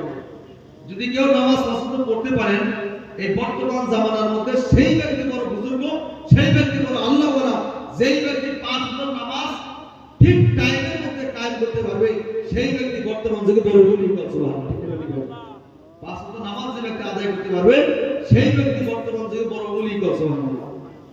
আচ্ছা, নামাজ মানুষকে সঠিক পথ দেখায় দেয়, খারাপ রাস্তা থেকে মানুষকে বিরত করে। তার প্রমাণ নেবেন কি ভাই? নেবেন কি? বলবো নেবেন কি নাই? শুনবেন কি ইনশাআল্লাহ? ইনশাআল্লাহ। অবশ্যই শুনবেন ইনশাআল্লাহ। একটা আগে আসতে হবে ভাই, অবশ্যই ধরে সাহায্য করতে হবে। আগে আসে লা ইলাহা ইল্লাল্লাহ, লা ইলাহা, এটা কি আসে ভাই? লা ইলাহা ইল্লাল্লাহ, লা ইলাহা ইল্লাল্লাহ, লা ইলাহা ইল্লাল্লাহ। ভাই আমি তো বহুত কষ্ট করে আপনাদের মাঝে উপস্থিত হয়েছি ভাই। আমার বাড়ি তো বাংলাদেশ বর্ডার, আমার বাড়ি বাংলাদেশ বর্ডার, মেঘালয় বর্ডার, যেখানে 90% খ্রিস্টান আমাদের এখানে বসবাস করে। আমাদের বাড়ির কাছেই পাহাড় আছে, বিশাল পাহাড়, আর ওই পাহাড়ের মধ্যে 90% খ্রিস্টান বসবাস করে। আর আমাদের বিজনেস, ব্যবসা, উঠা বসা খ্রিস্টানদের সাথে হয়। ঠিক না ঠিক ভাই? যারা ঈসা আলাইহিসসালামকে মানছে তাদেরকে খ্রিস্টান বলা হয়। এই খ্রিস্টানরা মানে যত পাহাড়ের মধ্যে যত ব্যবসা আছে, আমাদের নামে যত মুসলমান আছে, এই মুসলমানরা ঘুমের থেকে উঠিয়া ফজর নামাজ করে সবাই চলে যায় পাহাড়ে, যাবার পর কিছু কিছু করে শাকসবজি তাদের কাছে নিয়ে যায়, আর ওদের কাছ থেকে কিছু সুপারি, কাজু, নাকি না, কাজু বাদাম, সুপারি, কিছু শিমলা আলু, কিছু কচু ইত্যাদি যেটা পাহাড়ে আবার হয় সেগুলো আবার নিয়ে আসে, মানে আপনার ক্ষেতের মানে হাটে হাট বাজারে বিক্রি করে। এতে করে অনেক মুসলমান পয়সাওয়ালা হয়ে গেছে ভাই। পাহাড়ে একটা বরকত আছে, সুবহানাল্লাহ। পাহাড়ের মধ্যে আল্লাহ বরকত রাখছে ভাই। যত আবাদ ফসল, যত মানে খাবারের খাদ্য সামগ্রী আল্লাহ পাক পাহাড়ের মধ্যে রাখছে, সমতল ভূমির মধ্যে কিন্তু অত সামগ্রী নাই, ঠিক না বেটি ভাইরা? এই পাহাড়ের মধ্যে অত বরকত। আর সেই পাহাড় থেকে আমাদের মুসলমান ভাইরা এই খ্রিস্টানদের কাছ থেকে সমস্ত মাল সামগ্রী এসে কাছে খায়। আর সেই জায়গায় আমরা থাকি ভাই, তাহলে কষ্ট করে আসছি কি নাই? আসছি না ভাই? আমাদের বাড়ির কাছ থেকে 30 কিলোমিটার, 30 কিলোমিটার আমাদের এখান থেকে বাংলাদেশ বর্ডার। আমার মাঝে মাঝে যাই, ওই সেখানে বেসের সাথে আলোচনা হয়, কেউ হয়তো কিছু মুরগ সুরগ নিয়ে যায়, কিছু মাছ নিয়ে যায়, বেসরকে দেয়, আর বেসের ঢুকতে দেয় না, ঢুকতে একটু ঘুরে আসা যাবে, ঘুরে আসা ও সেখানে তারা ঘুরে আসে, এসে আবার নিজের দেশে আসে। এমন একটা মিলাপিতে আমরা থাকি ভাই ইনশাআল্লাহ। সেই অনেক দূর থেকে আপনাদের কাছে আসছি, যদি একটা সময় পাখি না দেন তাহলে একটা বেঞ্চ দেবো না ভাই, হয় কি না? এত কষ্ট আমি আসছি ভাই, ঘুম নাই আজকে 1 মাস ধরে, ঘুম কাকে বলে বলা যায় না ভাই, এত কষ্ট। সারাদিন জার্নি করছি, ফজর আগে থেকে আমি গাড়ি স্টার্ট করছি, আর আস্তে আস্তে আজকে আপনাদের কাছে বিকেলে এসে পৌঁছে দিচ্ছি। এমনি করে চলছে গাড়ি, কতগুলো হবে ভাই, মানুষ তো হয় কিনা? এটা আমাদের মানুষ দেহ, কতগুলো হবে ভাই, কষ্ট ভোগ করি আমরা ভাই, আপনার তো আসলে। তবে দিনের মেহনতের বদলে আল্লাহ আমাদের কষ্টকে কবুল করবেন। আমিন। আপনাদের দোয়া, আপনাদের আশীর্বাদ পর্যন্ত উলামাকে, পর্যন্ত হাবেশ সাহেবকে, পর্যন্ত আল্লাহ কারীকে যেন আল্লাহ দিনের খিদমতকারী বানায় দেয় ইনশাআল্লাহ। এটা আপনাদের কাছে বড় দোয়া হবে ইনশাআল্লাহ। দোয়া করছি ভাই। কথা আমি বলতে চেয়েছিলাম, নামাজ আসলে মানুষের সঠিক রাস্তা দেখায় দেয়, তারা এটা প্রমাণ করতে চাই। শুনবেন সবাই ইনশাআল্লাহ। একজন বড় চোর ছিল ভাই, ডাকুর ছিল, যারা আপনার আঙুলের মধ্যে একটা এলাকা, বিশাল এলাকা আছে, এখানে যে একজন চোর আর তাকে থাকতে পারে, হ্যাঁ কিনা? থাকতে পারে কিনা পারে? অমর সেই এলাকার মধ্যে বিরাট একটা চোর ছিল, ডাকুর ছিল, কিন্তু সেই চোরের একজন মেয়ে ছিল, এই মেয়েটাকে কিন্তু আল্লাহ ছিলেন, সুবহানাল্লাহ। এই চোরের বেটি, চোরের একজন মেয়ে ছিলেন, এই মেয়েটা বড় আল্লাহ ছিলেন, বড় আল্লাহ ছিলেন। বহুত দিন তার পড়াতে মুত্তাকি, সারা রাত কোরআন তেলাওয়াত করে আর সারা রাত তাহাজ্জুদের নামাজ পড়ে। একদিন ওই চোরে চুরি করতে গেছে, কোনো বাড়িতে চুরি করতে গিয়ে যত সোনা দানা রূপা কিছু স্বর্ণ অলংকার যা আছে, টাকা পয়সা সব কিছু নিয়ে বাড়ির মধ্যে আসছে। আসার মধ্যে সব নামাই দিছে, একটা শব্দ হয় না ভাই, সোনাতে একটা শব্দ আছে কিনা ভাই? শব্দ হয়েছে। আর তার মেয়ের তাহাজ্জুদের নামাজ পড়ার সময় মানে তিনি মগ্ন ছিলেন, আর হঠাৎ তার কানের মধ্যে সে আওয়াজ যায়। এত ঋষি রজনীতে যখন এই আব্বা যখন কিছু বস্তু নিয়ে আসছে, মেয়ে তখন জিজ্ঞেস করল, আব্বা এত গভীর রজনীতে আপনাকে এটা এই সমস্ত কোথা থেকে নিয়ে আসছে, এই সামগ্রী কোথা থেকে নিয়ে আসছে? তখন বাবা বলে, মা তোমার কাজ তুমি করো, আমার কাজ আমাকে করতে দাও, আমার কাজে তুমি কখনো বাধা দিবে না, ঠিক না? ঠিক ভাই। মেয়ে খুব আল্লাহওয়ালা ছিলেন, খুব আল্লাহওয়ালী ছিলেন, খুব খোদা ভক্ত ছিলেন, মহাত্মা বস্তু বলবো।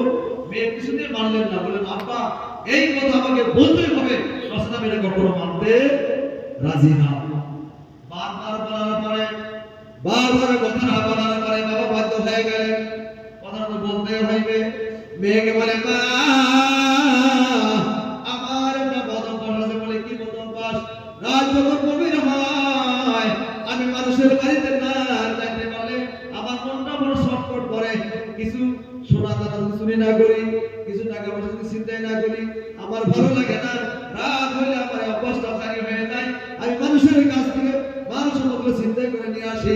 তখন মেয়েটা বললেন, আব্বা এই যে মাল সম্পদ নিয়ে এসে আমাকে খাওয়াই দিয়েছেন, মুসিবতের সময়, আসলে মুসিবতের সময় যখন আপনাকে জাহান্নামে ফাঁসলা করা হবে, তখন কিন্তু আমি আপনার মেয়ে আপনার সঙ্গে জাহান্নামে যেতে পারবো না, ঠিক না বেটি? আপনি চুরি করে সমস্ত মাল সম্পদ আমাকে খাওয়াই দিয়েছেন, আমরাও কিন্তু আপনার সাথে সঙ্গে জাহান্নামে যাবো না, কখনো যাবো না। তাহলে কি করা যায়? বিরাট কথা, আপনার জলদি করে কাজ থেকে বিরত থাকবেন, তওবা করেন, তওবা না করলে কখনো আল্লাহ আপনাকে মাফ করবে না, ঠিক না? ঠিক আছে, তাহলে আমি তওবা করব। সেই জামানার মধ্যে বড় ওলি ছিলেন ভাই, তার নাম হলেন আব্দুল কাদের জিলানী রাহমাতুল্লাহ, সুবহানাল্লাহ। উনার নামের কথা বলছি, আব্দুল কাদের জিলানীর জামানার মধ্যে বড় চোর, বড় ডাকাত। এবার হইবে বলে, আব্বা আপনি যদি এই কাজ থেকে বিরত না করেন, কাছে থেকে যদি আপনি বিরত না থাকেন, আল্লাহ কিন্তু কখনো এটা মানতে বাধ্য না। আল্লাহ কখনো অ্যাকসেপ্ট করবে না, আল্লাহ কখনো মেনে নিতে পারবে না। আল্লাহ জাহান্নামে ফায়সালা করবে। আব্বা, আপনি খালি দিলে তওবা না করলে আল্লাহ আপনাকে কখনো মাফ করবে না। ঠিক না বেটে? বাবার দিলের মধ্যে ভয় এসে গেছে, জাহান্নামের কথা যখন শুনতে পেরেছে, জাহান্নামের আগুনের কথা যখন শুনতে পেরেছে, বাবার দিলের মধ্যে তো ভয় এসে গেছে। বলছেন, মাগো, আমি আর এই খারাপ কাজ করবো না, আমি চোর চিন্তাই করবো না, ডাকাতি করবো না, আমাকে জলদি করে সঠিক পথটা দেখে দাও। এবার মেয়ে কি করলেন? ঘুম থেকে উঠিয়া ফজর নামাজ পড়ে আব্বাকে নিয়ে গেলেন আব্দুল কাদের জিলানীর কাছে। কাছে ভাই আব্দুল কাদের জিলানীর কাছে চলে গেলেন। বড় কুতুবুল আলেম ছিলেন, বড় কুতুবুল আলেম ছিলেন, বড় আল্লাহওয়ালা ছিলেন। বাবাকে নিয়ে যখন আব্দুল কাদেরের কাছে চলে গেছেন, আমার বাবা যারা আল্লাহ ওলি হয় তারা অনেক দূর থেকে দিলের স্পর্শ দ্বারা জানতে পারে তারা কিসের জন্য আমার কাছে আসতেছে। ঠিক না ঠিক? যারা আল্লাহ ওলি হয় তারা জানতে পারেন দিলের মধ্যে থেকে, আল্লাহ পাক দিলের মধ্যে একটা মাল মানে একটা ইলকা করে দেন যে তারা কিসের জন্য আসতেছে। আব্দুল কাদের জিলানী রাহমাতুল্লাহ যখন ওনার কাছে গেলেন, আব্দুল কাদের বলছেন, বাবা তুমি যে জন্য আমার কাছে আসছো তুমি তো পরিবর্তন হওয়া সম্ভব হবে না, পরিবর্তন হতে পারবে কি? উনি বললেন, হুজুর আপনি বললামই না কিসের জন্য আসছি, আমি কিসের জন্য আপনার কাছে আসছি তো আমি বলার আগে আপনি বলে দিলেন, আমি সব জানি। সুবহানাল্লাহ। আল্লাহ পাক রব্বুল আলামিন আমাকে ইলহামের দ্বারা ইলকার দ্বারা আমাকে জানিয়ে দিয়েছে তুমি কি কাজ করো। সুবহানাল্লাহ। আল্লাহ ওলিদের চোখের দিলের চোখ খোলা আছে না বাবা? আল্লাহ ওলি যারা হয় আল্লাহ ওলি তাদের দিলের চোখ খোলা হয়ে থাকে, তারা দিলের চোখে দেখতে পারে কোন মানুষ কি করে। সুবহানাল্লাহ। আব্দুল কাদের জিলানীর কাছে চলে গেছেন। আব্দুল কাদের জিলানীর কাছে আফসোস করলেন, হুজুর আমার আব্বাকে একটু দোয়া করেন যাতে আমার আব্বা খারাপ কাজে না যায়, চোর ডাকাতি চিন্তাই না করে। আব্দুল কাদের কয়, তোমার কোনো সবক দেওয়া হবে না, নামাজের হুকুম দেওয়া হবে না, একটা তোমাকে শর্ত দেওয়া হলো। বলো কি শর্ত? যতই বাধা বিপত্তি আসুক না কেন, যতই বিপদ আসুক না কেন, তুমি মিথ্যা কথা বলতে পারবে না, সত্য কথা তোমাকে বলতে হবে। কি ভাই? মিথ্যা কথা বলা যাবে না, সত্য কথা বলতে হবে। ঠিক আছে হুজুর, আমি মিথ্যা কথা কখনো বলবো না। ঠিক ঠিক আছে। সবকারটা কি ভাই? কি সব? মিথ্যা কথা বলা যাবে। খেয়াল রাখবেন, মিথ্যা কথা না বলার সবক আসলে যখন বাড়িতে আসলেন, বাবা মিথ্যা কথা বলা যাবে না। ওই চোরের পেটি তো নামাজের মধ্যে মগ্ন থাকলেন।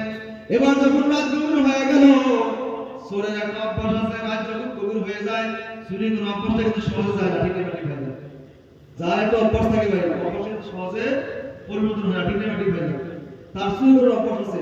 রাত যখন হয়ে গেছে ওই চুরি করতে গেছে, যখন চুরি করতে গেছে তখন ওই বলির কথা মনে হয়ে গেছে। বলি তো বলছে চুরি মিথ্যা কথা বলা যাবে না, যদি আমি মিথ্যা কথা বলি তো বলি আমার নামাজ হয়ে যাবে, আল্লাহ নামাজ হয়ে যাবে, মিথ্যা কথা বলা যাবে না। উনি এই মিথ্যা কথা বলা যাবে না সেই কথা মনে হয়ে গেছে, আর চুরি করতে গিয়ে ফিরে আসছেন। সুবহানাল্লাহ। চুরি করতে গিয়ে ফিরে আসছেন। চুরি মিথ্যা কথা বলা যাবে না, চুরি করলে তো আমার মেয়ে বলবে আপা কোথায় গিয়েছিলেন। মেয়ের কাছে বলতে হবে যে আমি চুরি করতে গিয়েছিলাম। ঠিক না ঠিক? আর নলে বলার মধ্যে ইন্ডিয়ার জায়গায় গেছিলাম, মিথ্যা কথা বলা যাবে না, আমি কাজই করবো না। সুবহানাল্লাহ। আমি কাজ করবো না, কাজ ছেড়ে দিলাম।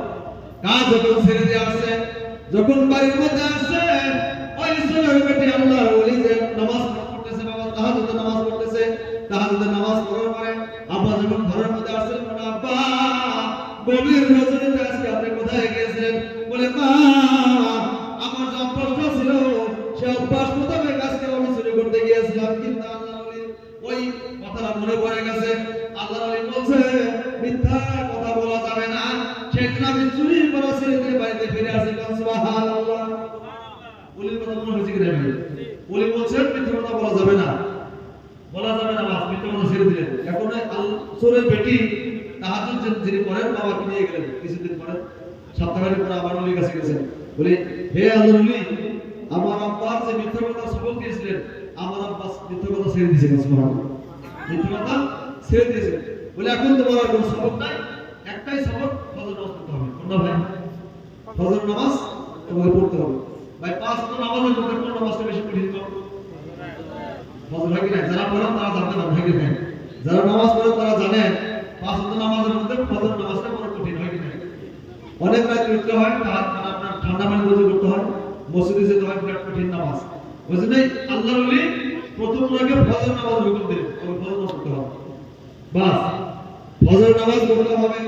এবার চোর যখন বাড়িতে আসে ফজর নামাজ অর্ডার দেওয়া হয়েছে, এবার ঘুমায় না, সারা রাত বসে থাকে, আর মসজিদের দিকে লক্ষ্য করে কখন আজান হয়ে যাবে। যখন ফজর আজান হয়ে গেছে, আমার বাবার কুত্তু অনুভব করে ওই চোরটা মসজিদের দিকে রওনা হইতেছে। সুবহানাল্লাহ। আল্লাহ রব্বুল আলামিন আমাদের বলে দিয়েছেন, সারিউ ইলা মাগফিরাতিন মির রাব্বিকুম ওয়া জান্নাতিন আরদুহা কাআরদিস সামাই ওয়াল আরদ। সুবহানাল্লাহ। আল্লাহ বলে দিয়েছে, যখন কোন মুসলমান মসজিদের দিকে রওনা হয়, আমি আল্লাহ বড় খুশি হয়ে যাই। সুবহানাল্লাহ। রাস্তার মধ্যে যখন কদম ফালিয়ে দেয়, প্রথম কদমের মধ্যে আমার আল্লাহ 10টি করে নেকি তাকে রেখে দেয়। সুবহানাল্লাহ। মসজিদের মধ্যে যখন চলে গেলেন বাবা, আল্লাহ পাক বলে দিয়েছেন, মসজিদের মধ্যে যখন চলে গেছেন বাবা, মসজিদে যাওয়ার পরে আল্লাহ পাক বলে দিয়েছেন, সারিউ ইলা মাগফিরাতিন মির রাব্বিকুম। আল্লাহ পাক রব্বুল বলে দিয়েছেন, মসজিদে যখন যায় নামাজ পড়ে, নামাজ পড়ার কারণে আমার আল্লাহ যত আগের গুনাহ ছিল সমস্ত গুনাহ আমার আল্লাহ মাফ করে দেয়। যখন মসজিদের মধ্যে গিয়ে মানুষ খালি দিলে তওবা করে, আল্লাহ আমি বিগত দিনে বহুত গুনাহ করেছি, বহুত অন্যায় করেছি, এখন আর অন্যায় করব না, গুনাহ করব না, আল্লাহ আমাকে সমস্ত জীবনের গুনাহ মাফ করে দাও। আল্লাহ পাক মাফ করার কথা বলছে কি নাই? ওয়াদা করছে কি নাই? ইলা মাগফিরাতিন মির রাব্বিকুম, মাগফিরাতিন মির রাব্বিকুম, আল্লাহ পাকের তরফ থেকে সেই ব্যক্তিকে আল্লাহ পাক মাফ করে দেন। সুবহানাল্লাহ। এবার যখন মানুষ নিষ্পাপ হয়ে যায়, তখন আল্লাহ পাক ওয়াদা করেছেন, যেই মানুষের কোনো গুনাহ থাকে না, আমি আল্লাহ তাকে এই পৃথিবীর সমতুল্য যত খালি জায়গা আছে, এমন পৃথিবীর সমতুল্য 10টা জান্নাতের মালিক আল্লাহ বানাই দেবেন। সুবহানাল্লাহ। যে ব্যক্তি গুনাহ মাফ চাইছেন আল্লাহর কাছে, খালি যদি তওবা করেছেন, মাসুম হয়ে মারা গেছেন, কবরে চলে গেছেন, এখন 10টা পৃথিবীর সমতুল্য জান্নাতের মালিক আল্লাহ বানাই দেবেন। সুবহানাল্লাহ।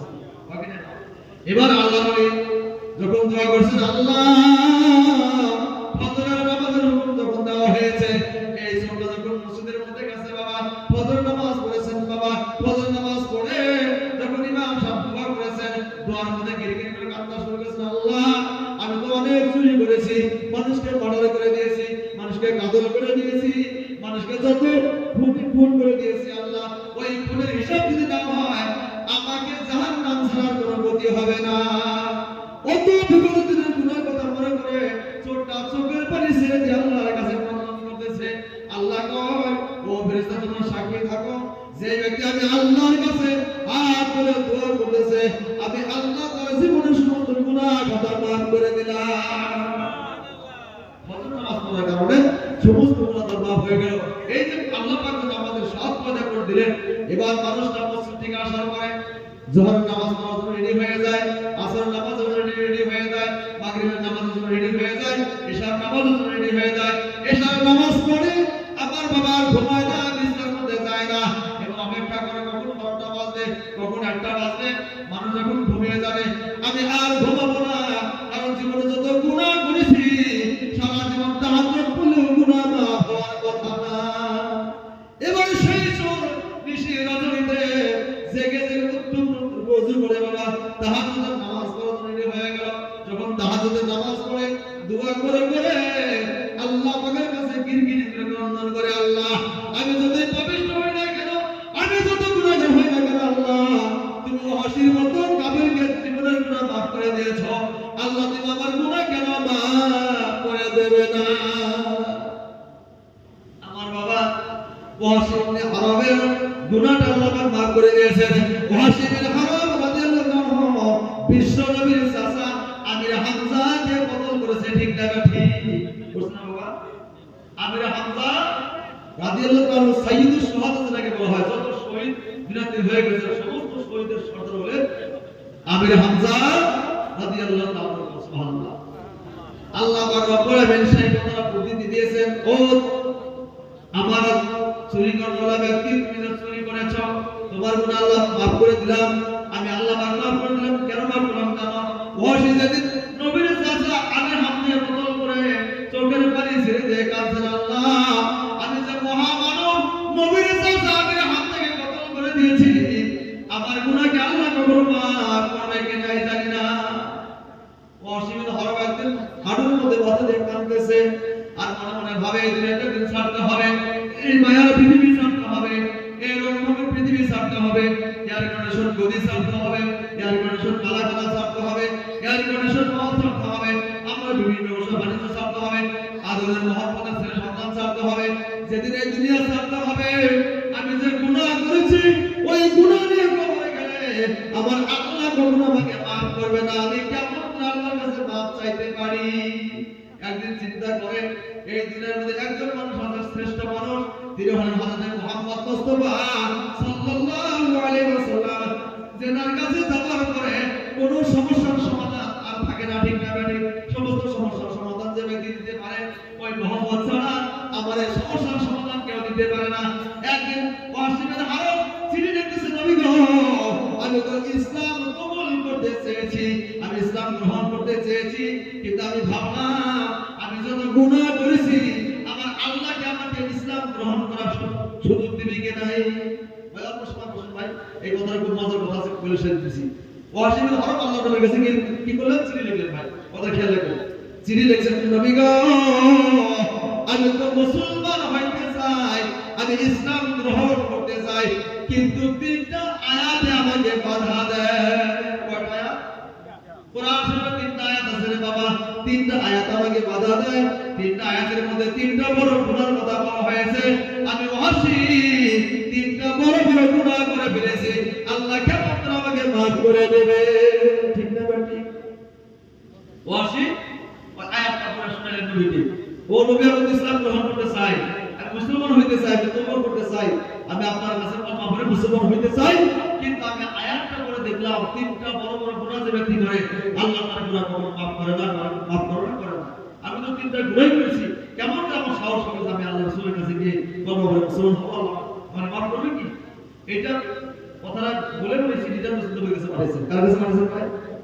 বিশ্বনবীর কাছে চিঠিটা পাঠিয়ে দিয়েছেন, ইয়া রাসূলুল্লাহ, আমি তো মুসলমান হইতে চাই, কিন্তু তিনটা আয়াত আমাকে বাধা দিয়েছেন। কোন আয়াত? আল্লাহ বলেছেন, আল্লাযীনা লা ইয়াদউনা মা'আল্লাহি ইলাহান আখার ওয়া লা ইয়াকতুলুনা আন-নাফসাল্লাতী হারামাল্লাহু ইল্লা বিল হক ওয়া লা ইয়াজনুনা ওয়া মান ইয়াফআল যালিকা ইয়ালকা আসামা। সবাই বলি আল্লাহু আকবার।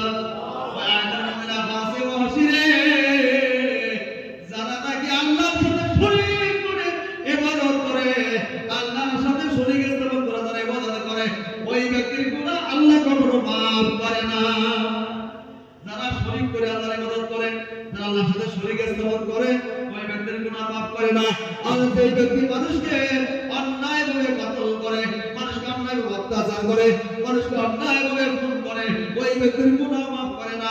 আর যে ব্যক্তি অন্যায়ভাবে মানুষের সাথে জিনা করে, মহিলার সাথে জিনা করে, ওই জিনাকারীর গুনাহটা আল্লাহ কখনো মাফ করে না।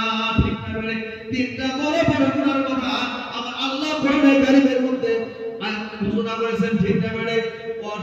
আয়াতটা পড়লেন, আয়াত ধরে বর্ণনা শুরু করলেন, নবী গো, আমি তো তওবা করতে চাই, আমি ইসলাম গ্রহণ করতে চাই, তিনটা গুনাহ কথা বলে দিয়েছে। আমি অসিত তিনটা গুনাহই করেছি। ঠিক না বেটি? আমি তিনটা গুনাহ করেছি। আমি মানুষকে কাতল করেছি, আমি আল্লাহর সঙ্গে শরীক স্থাপন করেছি, আমি জিনা করে ফেলেছি, তিনটা বড় গুনাহ করেছি গো। ও নবী, আমি কেমন করে ইসলাম গ্রহণ করতে সাহস পাই? এটা তো অসম্ভবের কথা, এটা কখনো সম্ভব না, আল্লাহ আমাকে মাফ করবে না। চিঠি লিখছে আল্লাহ রাসূলের কাছে, কার কাছে পাঠিয়েছে? আল্লাহ নবীর কাছে চিঠি লিখে পাঠাইছেন। চিঠি যখন আল্লাহ রাসূল পাইলেন, পাওয়ার পরে উনি দেখলেন যে না, অসিত আসলে দিলের মধ্যে কোন সূচনা পয়দা হয়ে গেছে, কোন তথ্য পয়দা হয়ে গেছে, দিলের মধ্যে একটু নরম হয়ে গেছে। আল্লাহর কাছে দোয়া করলেন, আল্লাহ এই সময় চিঠির কি জবাবটা আমি দেব, আপনি বলে দেন।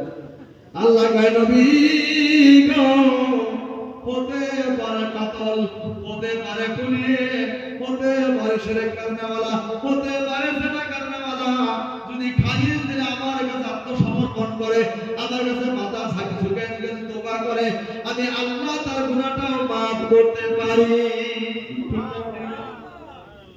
আল্লাহ কয়, নবী চিঠির জবাবটা তুমি না, রাগ করা চলবে না, গুসা করা চলবে না, দিলের মধ্যে তোমার খারাপ পাইলে চলবে না। আগে আল্লাহ ওয়াসির কথাটাকে কবুল করেছে, সুবহানাল্লাহ। এত বড় গুনাহ করার পরে আমার আল্লাহ তার মধ্যে আয়াতে কারিমা নাযিল করেছে, সুবহানাল্লাহ।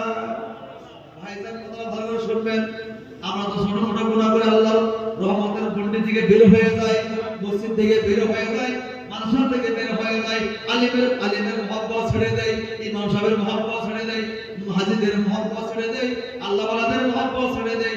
না না না, অশিক্ষিত যদি আল্লাহ তোমার গুনাহ করার পর আল্লাহ মাফ করতে পারে, আমার মতো মানুষকে, আপনার মতো মানুষকে আল্লাহ কি মাফ করতে পারবে না? বাবা পারবে কি নাই? বাবা কথা বলবেন না, পারবে কি নাই? আল্লাহ বলেন নবী তুমি ওই অশিক্ষিতের জবাবটা দিয়ে দাও। আল্লাহ পাক রব্বুল আলামিন অত বড় গুনাহ করনেওয়ালার পিছনে আমার আল্লাহ আয়াতে কারিমা নাযিল করলেন, সুবহানাল্লাহ।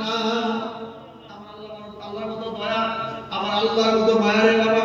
এত বড় কাফের গুনাহ করনেওয়ালার পিছনে আমার আল্লাহ কোরআন শরীফের আয়াত অবতীর্ণ করেছেন, সুবহানাল্লাহ। কার সালে? ওয়াসির সালে, ওয়াসি বিন হারাবের সালে আল্লাহ পাক কোরআন শরীফের আয়াত নাযিল করেছেন, সুবহানাল্লাহ। আয়াত নাযিল করেছেন, আয়াত নাযিল করলেন। আল্লাহ পাক বলেন, ও বিশ্ব নবী আয়াত নাযিল করলাম, চিঠির জবাবটা আয়াত দিয়ে জানিয়ে দেন, চিঠির জবাবটা আয়াত দিয়ে বুঝিয়ে দেন। কি আয়াত? ইল্লা মান তাবা ওয়া আমানা ওয়া আমিলা আমালান সালিহা। আল্লাহু আকবার, আল্লাহু আকবার। আল্লাহ বলেন, ও বিশ্ব নবী ইল্লা মান তাবা ওয়া আমানা ওয়া আমিলা আমালান সালিহা। নবী গো এত বড় গুনাহ করার পরে যদি খালিস ভাবে তারা তওবা করে, ইল্লা মান তাবা খালিস দিয়ে তওবা করে, ওয়া আমানা আর আল্লাহর প্রতি ঈমান আনে, ইয়াকিন বিশ্বাস করে আর ভালো আমল করে, ভালো আমল করার কারণে আমি আল্লাহ তার জীবনের সমস্ত গুনাহগুলি মাফ করতে পারি, সুবহানাল্লাহ। করতে পারে কি নাই বাবা? আল্লাহর সুপ্রিম পাওয়ার আছে কি নাই বাবা? আছে কি নাই বাবা? আল্লাহ যদি কোনো গুনাহকে মাফ করে, কোনো পরামর্শ দরকার হয় না, কোনো সাপোর্টিং এর দরকার হয় না, কোনো মানুষের মেজরিটির দরকার হয় না। আমার আল্লাহ গোটা বিশ্বের মালিক, সুবহানাল্লাহ। সুপ্রিম পাওয়ার আছে, গুনাহকারীকে আল্লাহ পাক মাফ করতে পারে, সুবহানাল্লাহ।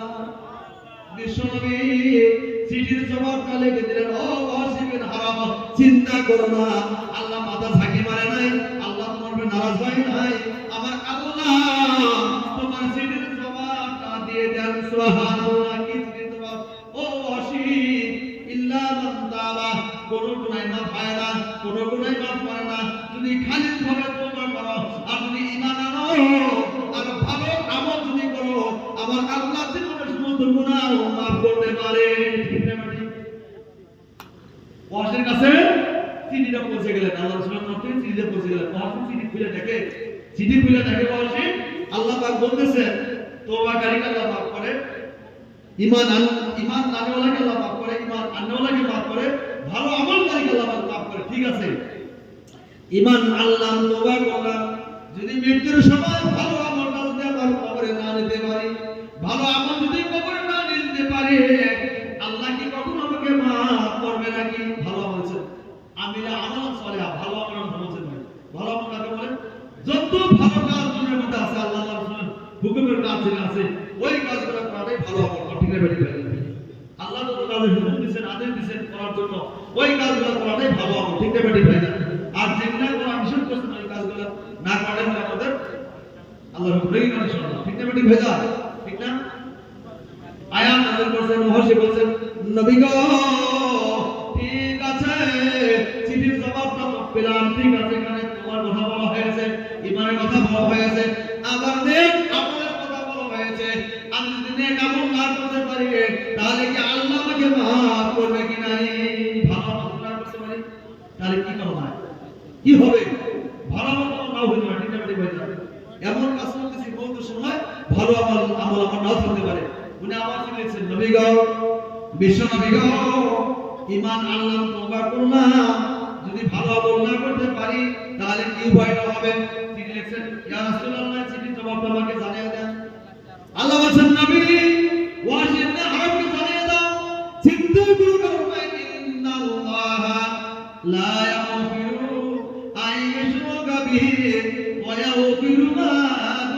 যালিকা লিমান ইয়াশা সুবহানাল্লাহ আল্লাহ বলেন নবী গো ওয়াসিমের হারামের সিরির জবাব তুমি দিয়ে দাও আল্লাহ আবার একটা আয়াত নাযিল করলেন আয়াতটা হলো ইন্নাল্লাহা লা ইয়াগফিরু আন ইউশরাকা বিহি ওয়া ইয়াগফিরু মা দুনা যালিকা লিমান ইয়াশা আল্লাহ বলেন ও বিশ্ব নবী ইন্নাল্লাহা লা ইয়াগফিরু আন ইউশরাকা বিহি আল্লাহ পাক কখনো মাফ করে না ওই ব্যক্তির গুনাহ যেই ব্যক্তি আল্লাহর সাথে শরীক স্থাপন করেছে শরীককারীকে আল্লাহ কখনো মাফ করে না কিন্তু আল্লাহ পাক ইচ্ছা করলে এই শরীক করনেওয়ালা ব্যতীত যত গুনাহ আছে সমস্ত গুনাহ আল্লাহ পাক মাফ করতে পারে ঠিক না বেঠি শরীক করা ছাড়া যত গুনাহ আছে সমস্ত গুনাহ আল্লাহ পাক মাফ করতে পারে কিনা পারে না এই তিনটার জবাব আমি দিয়েছি রাসূলের কাছে সিরিজ জবাব দাও অবশ্যই আল্লাহ পাক ওই ব্যক্তির গুনাহ মাফ করে না যেটাকে আল্লাহর সাথে শরীক করছে এই শরীক ব্যতীত যত গুনাহ আছে সমস্ত গুনাহ আল্লাহ ইচ্ছা করলে মাফ করতে পারে ঠিক না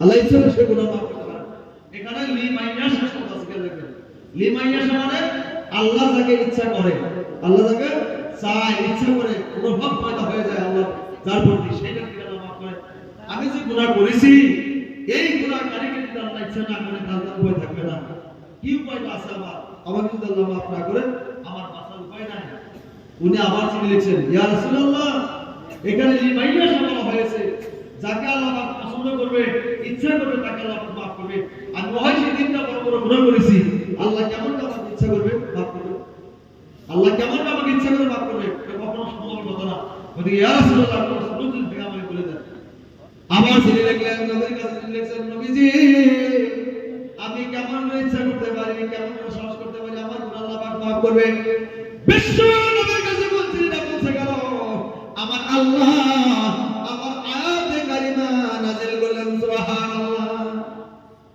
আল্লাহ পাক বারবার কাফেরের সামনে আয়াত নাযিল করেন বারবার কাফেরের সামনে আমার আল্লাহ আয়াতে কারিমা নাযিল করে বাবা আল্লাহ আয়াত নাযিল করলেন কুল ইয়া ইবাদিয়াল্লাযীনা আলা আসরাফ কুল ইয়া ইবাদিয়াল্লাযীনা আসরাফু আলা আনফুসিহিম লা তাকনাতু মির রাহমাতিল্লাহ ইন্নাল্লাহা ইয়াগফিরু যুনুবা জামিআ ইন্নাহু হুয়াল গফুরুর রহিম সুবহানাল্লাহ আল্লাহ কয় নবী গো ওয়াসিমের হারাম আমার কাছে কলমা পড়তে উদ্দিত হয়েছে কলমা পড়ার জন্য পাগল হয়ে গেছে ইসলাম গ্রহণ করার জন্য পাগল হয়ে গেছে না না না একে আমার রহমতের ভোটের দিকে ফিরানো যাবে না তুমি আয়াতটা জানিয়ে দাও আয়াত লিখে তুমি পর্দায় পাঠিয়ে দাও যতই গুনাহ করুন না কেন কুল তাকে জানিয়ে দাও তাকে বলে দাও ইয়া ইবাদিয়াল্লাযীনা আসরাফু ও আমার বান্দা ও আমার মহব্বতের বান্দা যারা নিজের মাত্রকে জুলুম করেছো যারা গুনাহ করেছো যারা অন্যায় করেছো যারা অত বড় পাহাড় সমতুল্য গুনাহ করেছো লা তাকনাতু মির রাহমাতিল্লাহ আমার রহমতের দরবার ছেড়ে কোনোদিন তোমরা নিরাশ হয়ো না সুবহানাল্লাহ আমার রহমতের দরবার ছেড়ে কখনো নিরাশ হবে না আমার কাছে তওবা করে চাও আমি আল্লাহ তোমার জীবনের সমস্ত গুনাহ মাফ করতে পারি সুবহানাল্লাহ সব গুনাহ আল্লাহ মাফ করতে পারে পারে না ভাই কি নাই এই যে ভগবান বিশ্বনবীর তরফ থেকে ওয়াসিম হারামের কাছে গেল ওয়াসিম হারাম কাছে চিঠিটা পায়া বড় খুশি হয়ে গেলেন এখন সম্ভব হতে পারে এখন আল্লাহ পাক বলেন কুল ইয়া ইবাদি ইয়া আমার মহব্বতের বান্দা যারা বড় বড় গুনাহ করেছো আমার রহমতের ছায়া ছেড়ে কোন ছায়া করে স্থান নেওয়ার চেষ্টা করবে না আমি আল্লাহর কাছে আত্মসমর্পণ করো আমি আল্লাহ তোমার যাবতীয় গুনাহ কথা মাফ করে দেব সুবহানাল্লাহ এবার যখন ওয়াসিমের হারাম চিন্তা করলেন চিন্তা করার পরে সব কিছু ঘর বাড়ি ছেড়ে দিয়া টানটা ঘরের মধ্যে নিয়ে বাবা বিশ্ব নবীর দিকে রওনা হয়ে শুরু করলেন সুবহানাল্লাহ বিশ্ব নবীর কাছে রওনা হলেন আমার নবীর কাছে যাওয়ার পরে অবশ্যই আমার নবী আমাকে কলমা পড়ে মুসলমান বানিয়ে দিবেন আমি কলমা হয়ে যাব বাকি জীবন নবীর গোলামি করব আর বাড়িতে ফেরার চেষ্টা করব না সুবহানাল্লাহ জায়গা টানটা ছিল কোটটা বেঁধে বাবা ঘরের মধ্যে নিয়ে মদিনার দিকে রওনা হলেন বিশ্ব নবীর কাছে রওনা হলেন নবীর কাছে যায় বলেন আসসালামু আলাইকা রাসূলুল্লাহ আসসালামু আলাইকা ইয়া হাবিবাল্লাহ আমি সব কিছু ছেড়ে দিয়া নবী আপনার কাছে এসেছি জলদি করে কলমাটা পড়ে মুসলমান বানিয়ে দিন সুবহানাল্লাহ নবীর কাছে যখন গেছেন বাবা নবীর কাছে ওয়াসিমের হারাম যখন গেছেন যাবার পরে বাবা নবীর চাচার কথা মনে পড়ছে মুসলমান নাই বাবা বাবা কোন কোনাস কি নাই নবীর চাচাকে কাতল করছেন সাইয়্যিদুশ শুহাদা আমির হামজা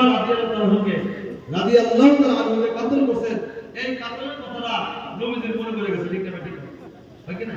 যাহাই ওয়াসিল হলো আমার চাচা চাচা আমাকে সহায় করেছেন মক্কার জমিনে, কত মহব্বত আমাকে করেছেন, কত সহায় আমাকে করেছেন, সেই চাচাকে তুমি কাতল করে দিয়েছো।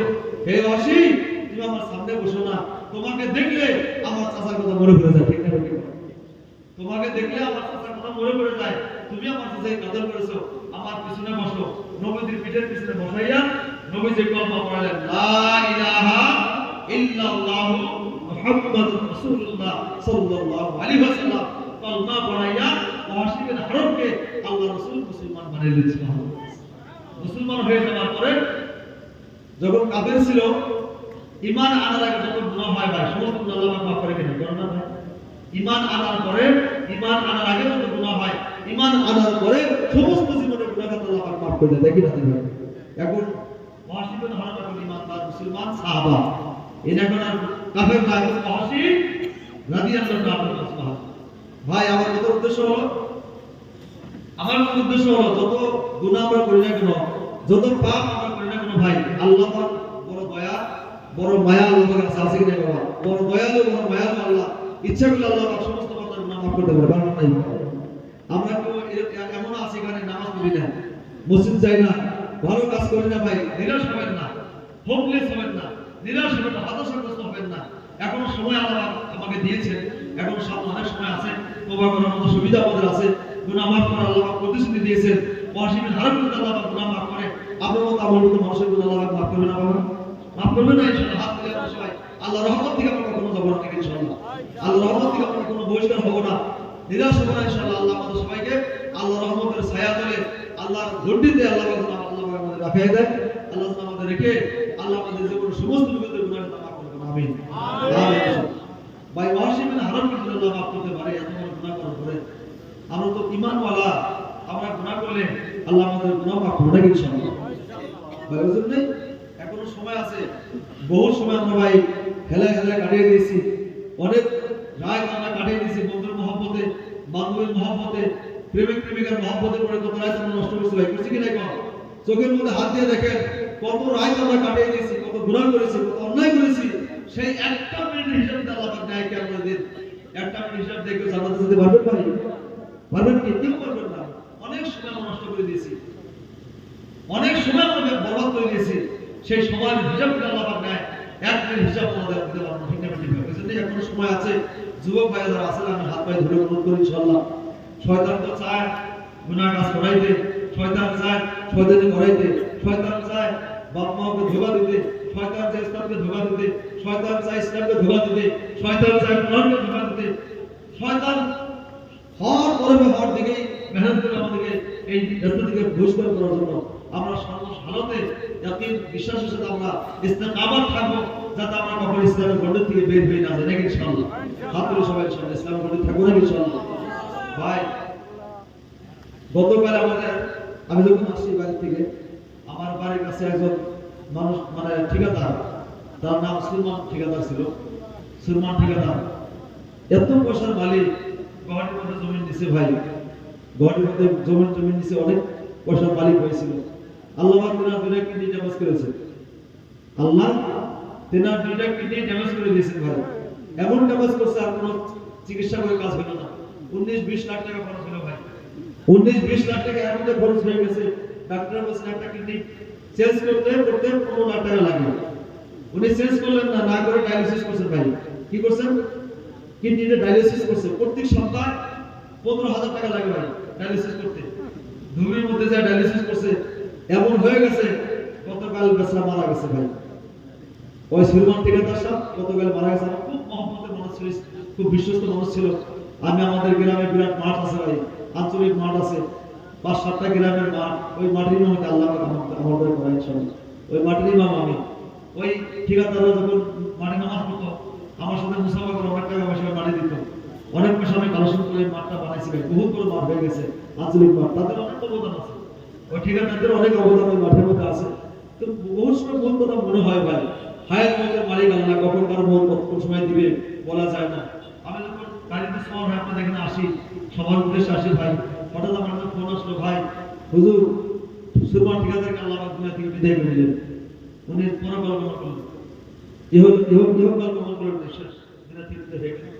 আমি দোয়া করলাম, আল্লাহ ব্যস্ত অনেক মাজলুম, বহুত বড় মানে উনি বহুত বড় অসহায় ব্যক্তি, বড় মাজলুম, এত চেষ্টা করেছেন বাঁচার জন্য ভাই।